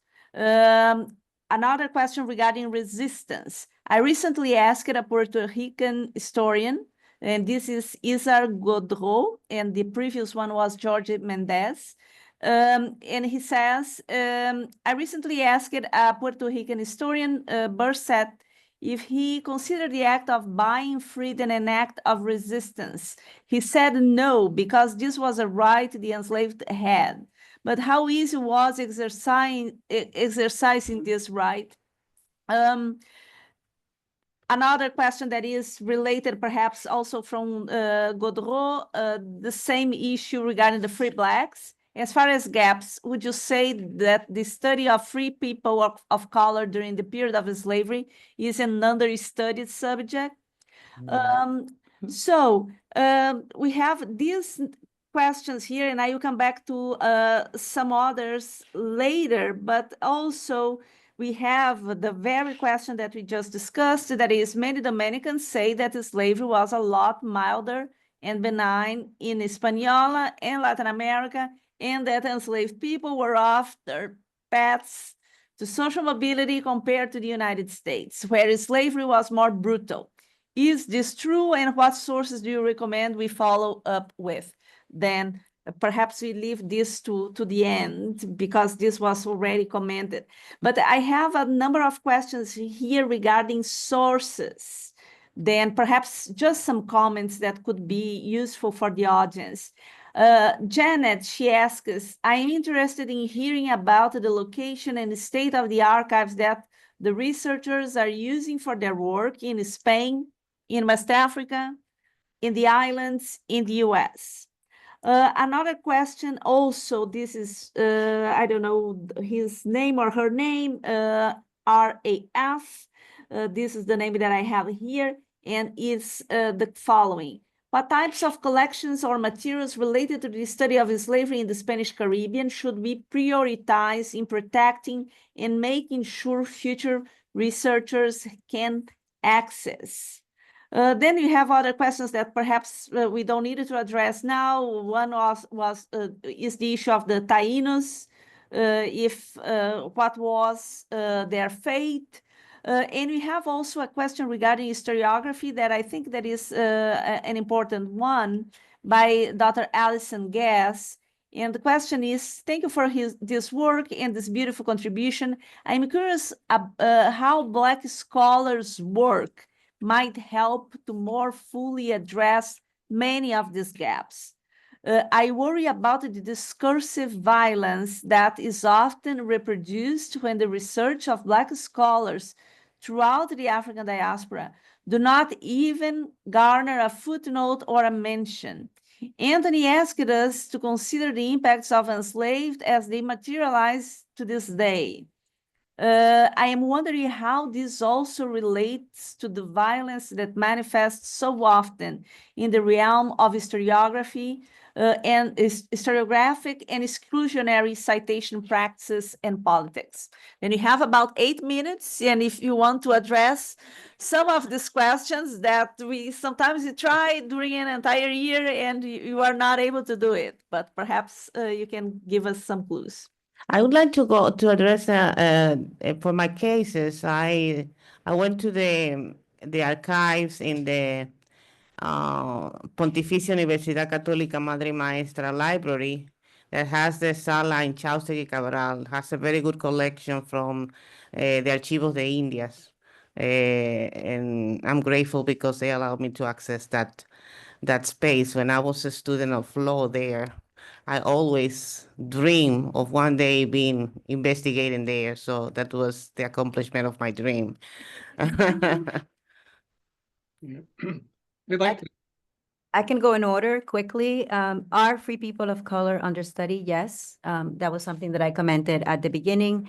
Location of archives, definitely the Archivo de Indias is the locus, is like the main place where people go. But as I mentioned before, DSI has over 100 documents that you can study here. But also, even though there are now, because the Archivo General de la Nación in the Dominican Republic has begun to purchase colonial documents from the 16th century, and that addresses the next topic. So do not underestimate the information available in the archives in El Archivo in the Dominican Republic, because there I found the case of Elena.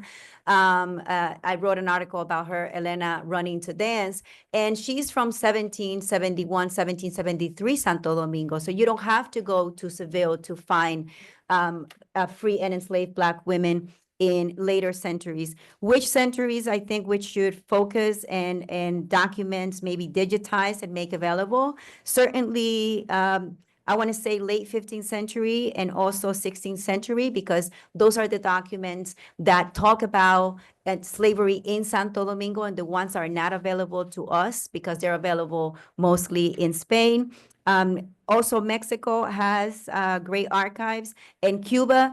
And I've been to the archives in Puerto Rico. Now, don't think that because we say Cuba that you're going to go to Cuba and just find information about slavery in Cuba, because the audiencia moved. So because the audiencia moved, meaning, you know, the Spanish audiencia, you will find documents there. When I was in Cuba, I found cases about Trinidad and Tobago, you know, but I found cases about Venezuela. So, and of course, cases about Santo Domingo. And as for the sources and scholarship and citing Black women, I'm going to tag to you, Ana Lucia, because Ana Lucia is great at calling out when Black women are not cited. And I think a lot of people don't like you for that, Ana, because she doesn't say, oh, they're not citing women of color. She will tell you who are the people who are not citing women of color. And I think that's important to give visibility to the scholarship of, people of color writers and scholars. So thank you for that. I think Yes, Richard, yes, you can unmute yourself and go ahead. Okay, on the specific question of whether self-purchase is an act of resistance, because it's a customary right, and so therefore it's imagined as not resistance. I think, resistance is a complicated word, but I think it would be ill-conceived to think about it that way. Well, technically, self-purchase isn't resistance. In order to have the money to purchase yourself, that is an act of resistance. So at Código Negro Carolino, the elite is mad as hell about self-purchase, about manumission. There's no impetus towards manumission. The elite puts up with things, slave owners put up with things because of the threat of resistance.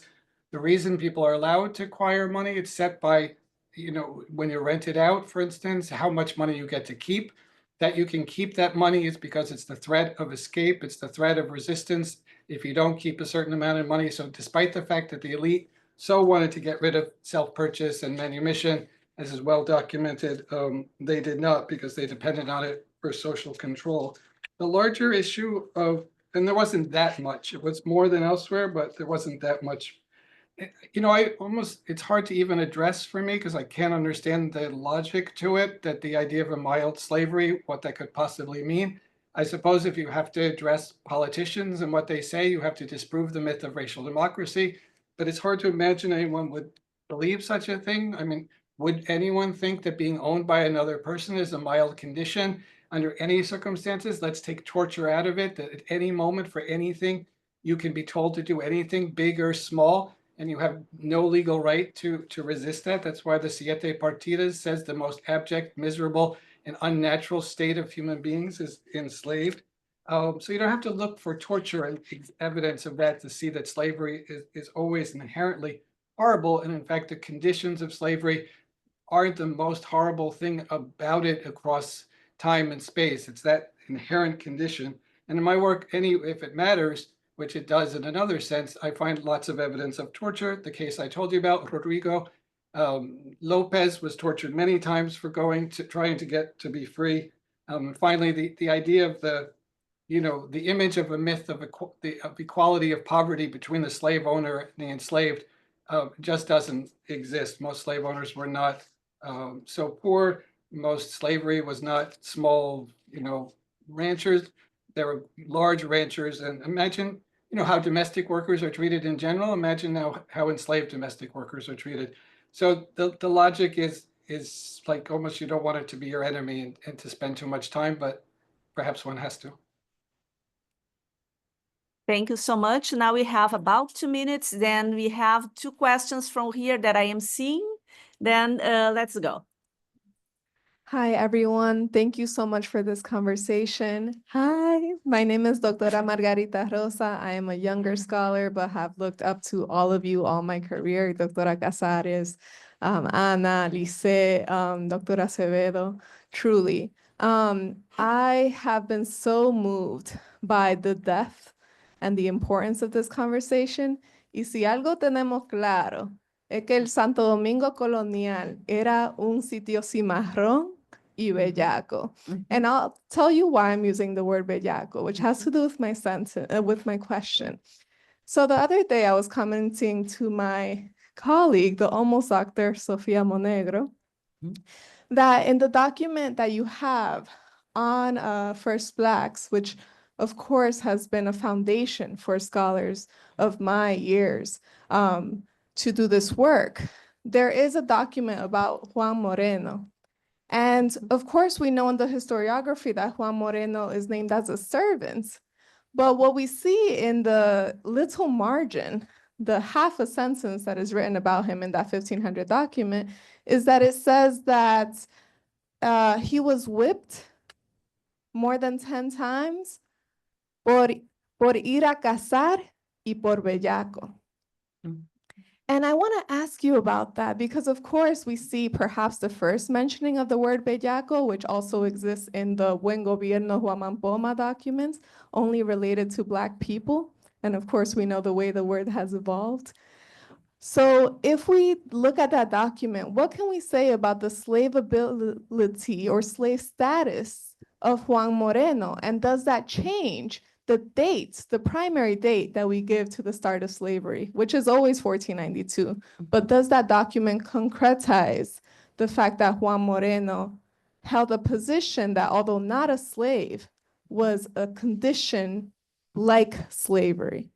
Thank you. Perhaps you can get another one before, because like this. Someone else can do? No, Yes, you have. Yes, please. I keep hearing about Hispaniola and the Spanish crown and all these things, but where is the mention of Haiti? Because Haiti is indeed the one group of people that rebelled against the situation. I don't seem to have a historical record of what happened in Haiti and how that came about, because the French were deeply involved in that trade. So I don't hear this mentioned at all. And this is not a case of Hispaniola, it's a case of the entire island. We have one more. I will be very precise. And just two comments, and thank you for the presentations. They are very inspiring for us that are starting here at the Dominican Studies Institute. Por el profesor Jorge Chinea, rescate, the rescue, del rescate, that's a word that appears in Portugal in the 15th century, and it regards to searching gold and slaves in the African coasts.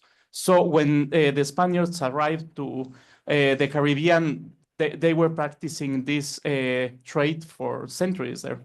So yeah, I think Pierre Vilar mentions it in El Oro, which is very interesting. And also, there's a very nice book about music in the Caribbean and the legacy with regarding slave people by Antonio García de León. If you read Spanish, it is called El Mar de los Deseos, which is a very small and nice book. Thank you.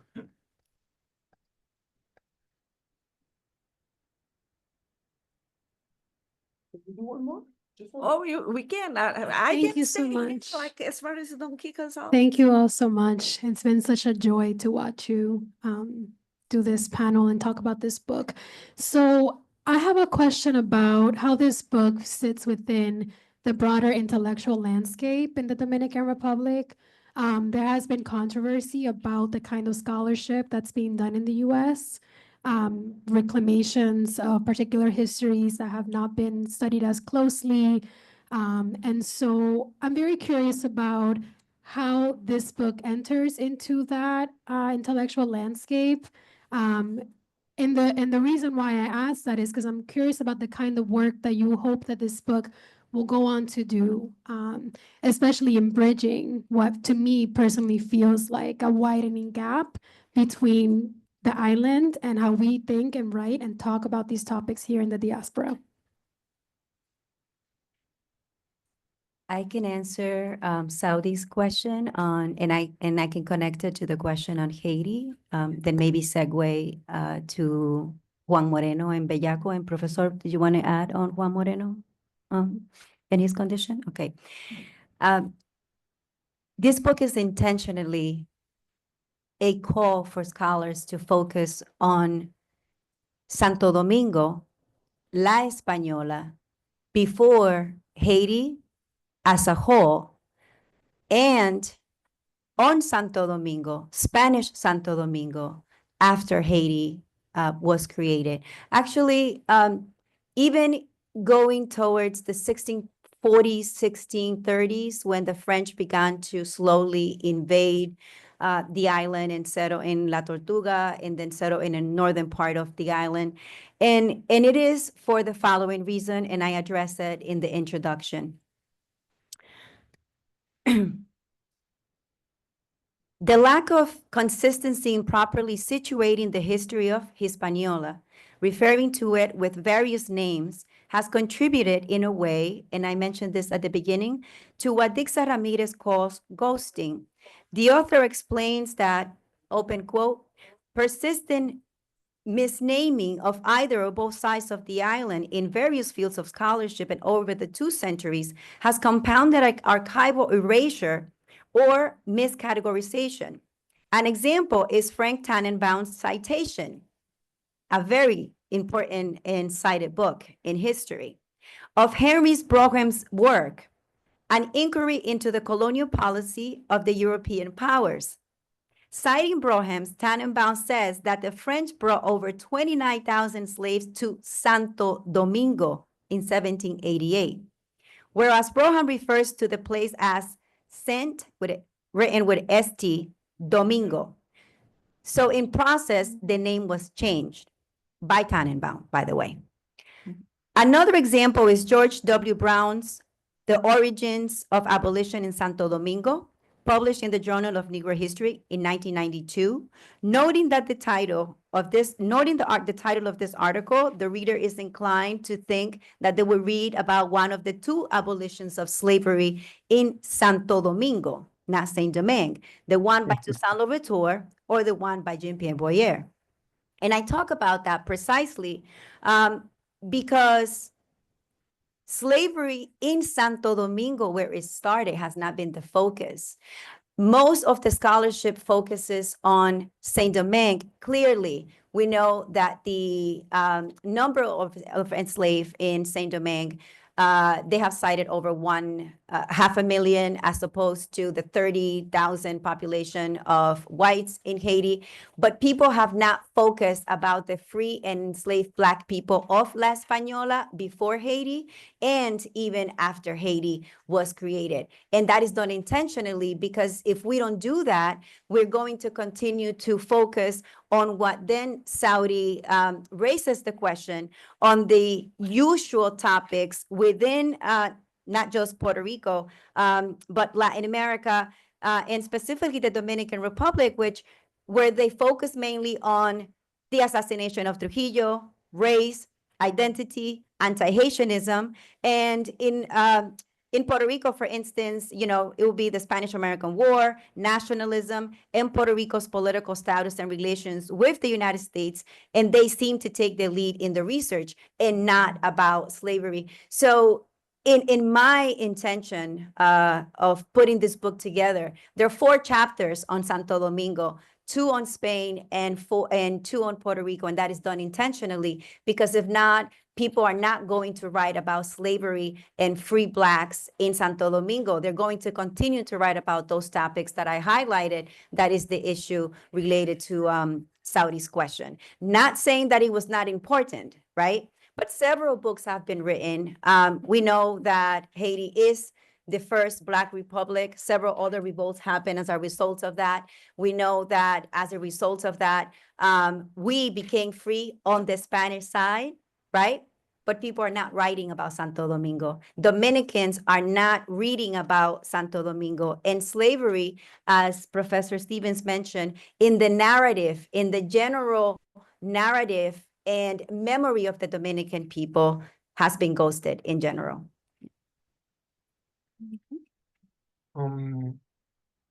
Okay, in regards to Juan Moreno, by the way, Juan Moreno is a character that appears, it's documented, right? It's not a fictional character to the extent that what the documents say is not fictional. And he's peculiar because he was a servant of Christopher Columbus. And we learned about him in the historiography relatively recent. To your question, I don't feel too certain as to what the answer is. I think it's a matter to be further researched to the extent that some issues deserve to be further researched, because sometimes we go into nuances that have to do with linguistics, with all respect for linguists, by the way, language is very important. But as a historian, focused on the type of thing that I've given my attention to, I would say that it could be that applying the word bellaco to Juan Moreno in that document, we're talking about 1501 or 1500. I think that's where the time of El Juicio Bobadilla, ¿verdad? It may be that that comment responded already or derived from an already built-in prejudice in Spain regarding Black people. I was beginning to read this afternoon, early on before coming here, a book by a Spanish historian named, his last name is Arevalo Gonzalez. He has written a relatively short book, which is, in my view, extremely important, appeared like 3 years ago, on the issue of how the local ordenanzas or local laws of Spanish cities in the late Middle Ages, let's say 15th century, addressed the presence of Black people in those cities. And interestingly enough, given that in this case, my chapter in the book has to do with the laws that the Spaniards established in Santo Domingo to try to control Black people, enslaved people, I'm beginning to find that according to Arevalo, many of the prejudices and the notions and the labels that you see applied by the Spanish conquerors in the 1520s in what is today the Dominican Republic were already in place and in vogue in Spanish cities, which is a notion that some of us kind of held in theory, like, look, we're going to have to look into what was the language and the labels and the categories before, because obviously those conquerors and colonizers did not arrive in Santo Domingo or the Caribbean with empty blanket minds. They had a culture in those minds already. So it's to be researched whether the term bellaco that then you see later on, 1520s, applied to Blacks in general in Santo Domingo as rebellious, dangerous people, is just a continuum of a mentality that considered Black people dangerous, among other many negative labels. Okay, as to the issue of why not mentioning more in this particular case, in this particular book, Saint-Domingue, with all its historical importance in the Caribbean, in the hemisphere, and in the world.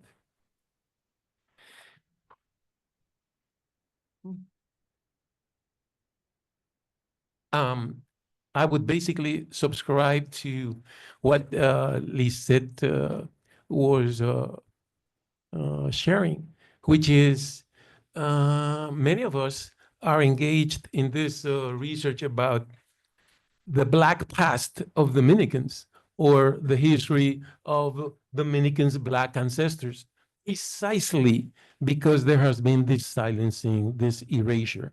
And also because it happens that before, long before, a society that we could already identify as Saint-Domingue or Haiti formed or gelled in the island, there was the Santo Domingo Society, which happened to also occupy the territory that is today Haiti, occupied by the Haitian people. So in a way, it's hard to find Haiti or Saint-Domingue in 16th century Santo Domingo. This is my understanding. You could argue, and I think it's important to look into that matter, to what extent, for instance, the Black people or people in general that occupied the western part of Santo Domingo that were forcefully displaced and removed militarily from what today is Haiti by the Spanish crown and sent to the eastern side of the island, what is today the Dominican Republic, to what extent some of that population remained in Haiti, especially Black enslaved population, and then might have connected to the French colonists as well as the enslaved or free, the mostly enslaved Black people that the French colonizers brought into what is today Haiti. That's a valid question. To what extent Haitian society inherited or might have inherited some of that historical past that was, let's say, protagonized or represented by the segments of the early Black, mostly Black population on the western side that either did not obey the Spanish king's order to go to the eastern side of the island or basically resisted the effort by the Spanish monarchs to remove them, either by confronting those the military that were sent to remove the population, or resorted to what I think, in my view, was the most popular tool of resistance in Santo Domingo society throughout the 16th century, if not beyond, which was basically fleeing, running away from the plantation setting where your masters tried to own your life, and then assume the risks of living in the monte, facing all the hardship of being in a mountain, having to build your social life from scratch, from A to Z. I would leave it at that. Yeah.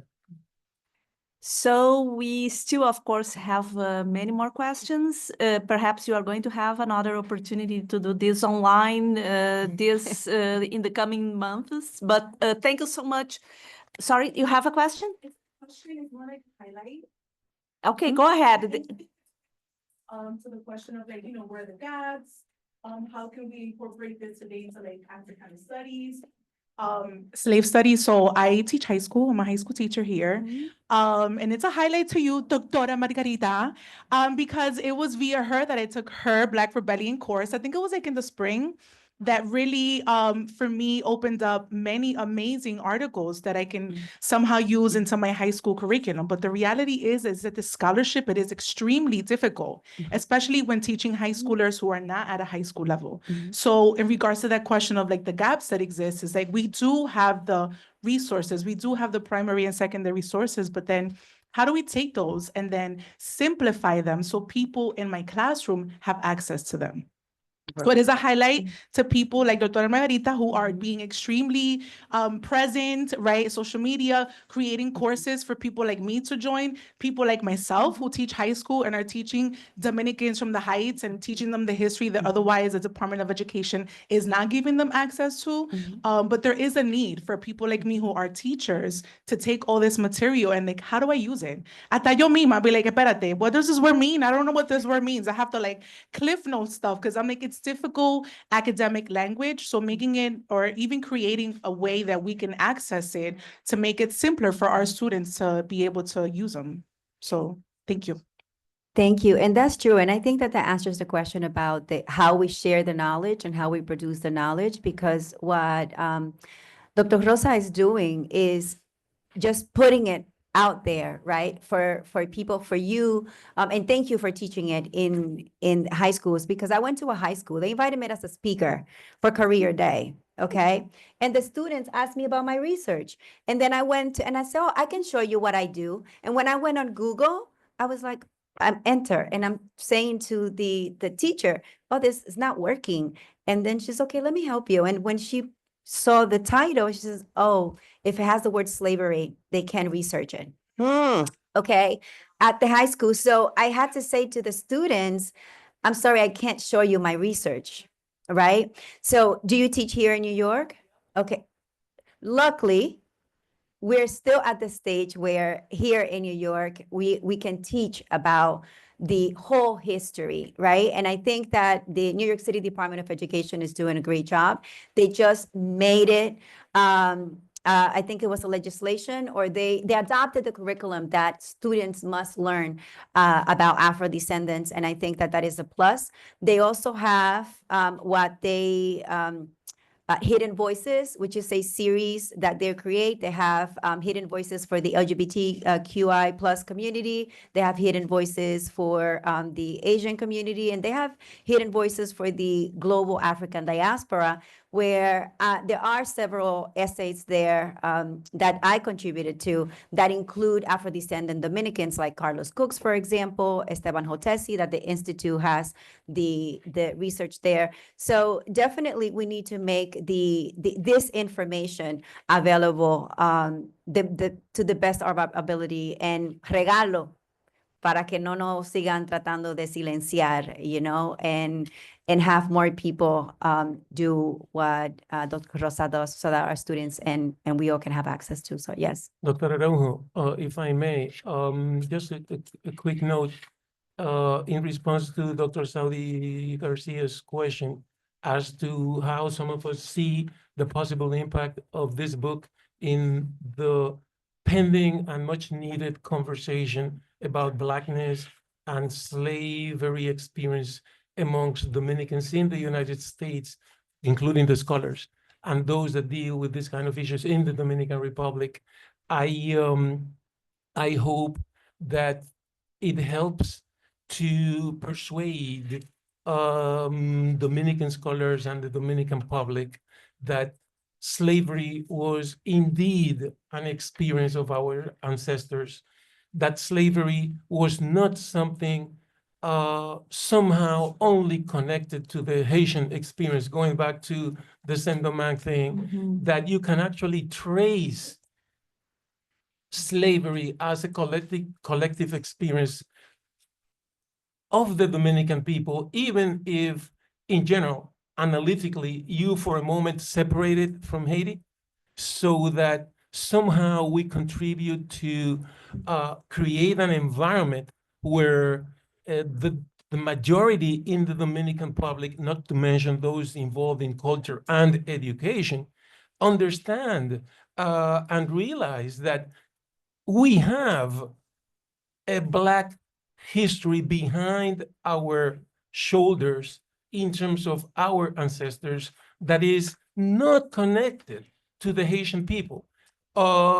Haitians form as and gel as a society from certain historical moment onwards because of certain reasons.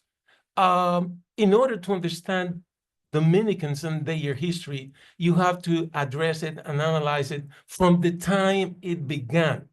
And it just happens that the early stage of that history was the history of a people that were majoritarily people of African descent, like it or not. Why? Because the Spaniards were so obsessed about not working themselves and having somebody else do the work for them, that they brought so many enslaved Africans that those enslaved Africans and their offspring and their descendants quickly became the majority. So that's what that's one of the things that I hope this book contributes to, open up the conversation in DR as to, bueno, señores, es que en realidad tenemos un pasado de esclavitud que nos influye. Eso no tiene nada que ver con que luego estudiemos la dinámica de la relación entre los dominicanos y los haitianos. Pero before that, there was a Black history that we need to incorporate in the Dominican Republic. And I'm sorry I extended so. No, it's extremely important. And I want to say that this, and as el profesor added, Dr. Saudi, I think it goes hand in hand with what you do in culture. So thank you for the work that you do there. Because if we understand this, and we don't question and compare right? Because it's like when you begin to compare oppression, I always say this, and you say like my boo is bigger than your boo-boo, it becomes problematic, right? But as El Profe said, I think that this would go hand in hand with the work that you do at In Culture and help us understand better why we are where we are today in relation to the island. I want to do two things. One, I want to thank again the interpreters. Thank you, because Mami and Moises have been able to follow. So thank you to Dynamics Multimedia and its CEO, again, Vicente Villalba, for the service. I really appreciate it. And I also want to thank the DSI staff. Some of you are here, some of you are not. Please stand up because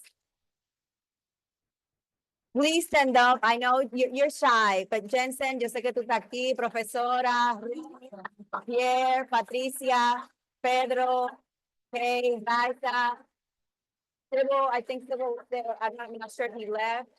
Thank you so much because you, since I came here a really long time ago, you welcome me and you continue to welcome me. Yo jodo muchísimo. No, seriously, I really don't know cómo ustedes me aguantan. And finally, there is some hope. And I want to say this to the audience here and to the remaining of the audience online. Yes. And I'll wrap it with this. There is some hope. This is the beginning. I have the introduction. I have a chapter here. There's a future book coming about women in Santo Domingo. It's called Bad Women, actually, the book. But I'm currently mentoring 4 PhD women students who are writing about slavery in Santo Domingo. And I cannot emphasize how happy that makes me because I know that we are going to be solving problems. Those gaps are going to be filled, and we're going to continue through their work so that other future scholars and other high school students become interested, and other high school teachers become interested in the work of free and enslaved Blacks in Santo Domingo, the cradle of Blackness, as Dr. Silvio Torres Ayala called it. Thank you. Thank you all for being here. And Thank you very much to all the panelists. I would like a round of applause, I think, for everyone. Yes, thank you. Well, thank you. Just to give a few words perhaps to Richard and Jorge, because if you want to say some words just to close, even if just thanks. Thank you so much. You know, it's a great privilege, honor, and I've learned so much to being here. So thanks to all involved. If I had to say something to kind of, is that, you know, when we think about slavery, I, as a student and later as a young professor, I always thought about plantations and places where people were enslaved in large numbers. Forget about that. Slavery was endemic. In the Hispanic Caribbean, slaves were everywhere. They work in many areas. They were tradesmen and women. They were bakers and cooks, domestics. They were soldiers. I don't think I found too many ecclesiastics, but there were probably some in there too. Don't think plantation, don't think sugar, think institutional. Institutionally, slavery became a way of life for a lot of people who owned slaves, and it was embedded in the culture, and that's what it was. Thank you so much. Then we close now. Thank you. Thank you.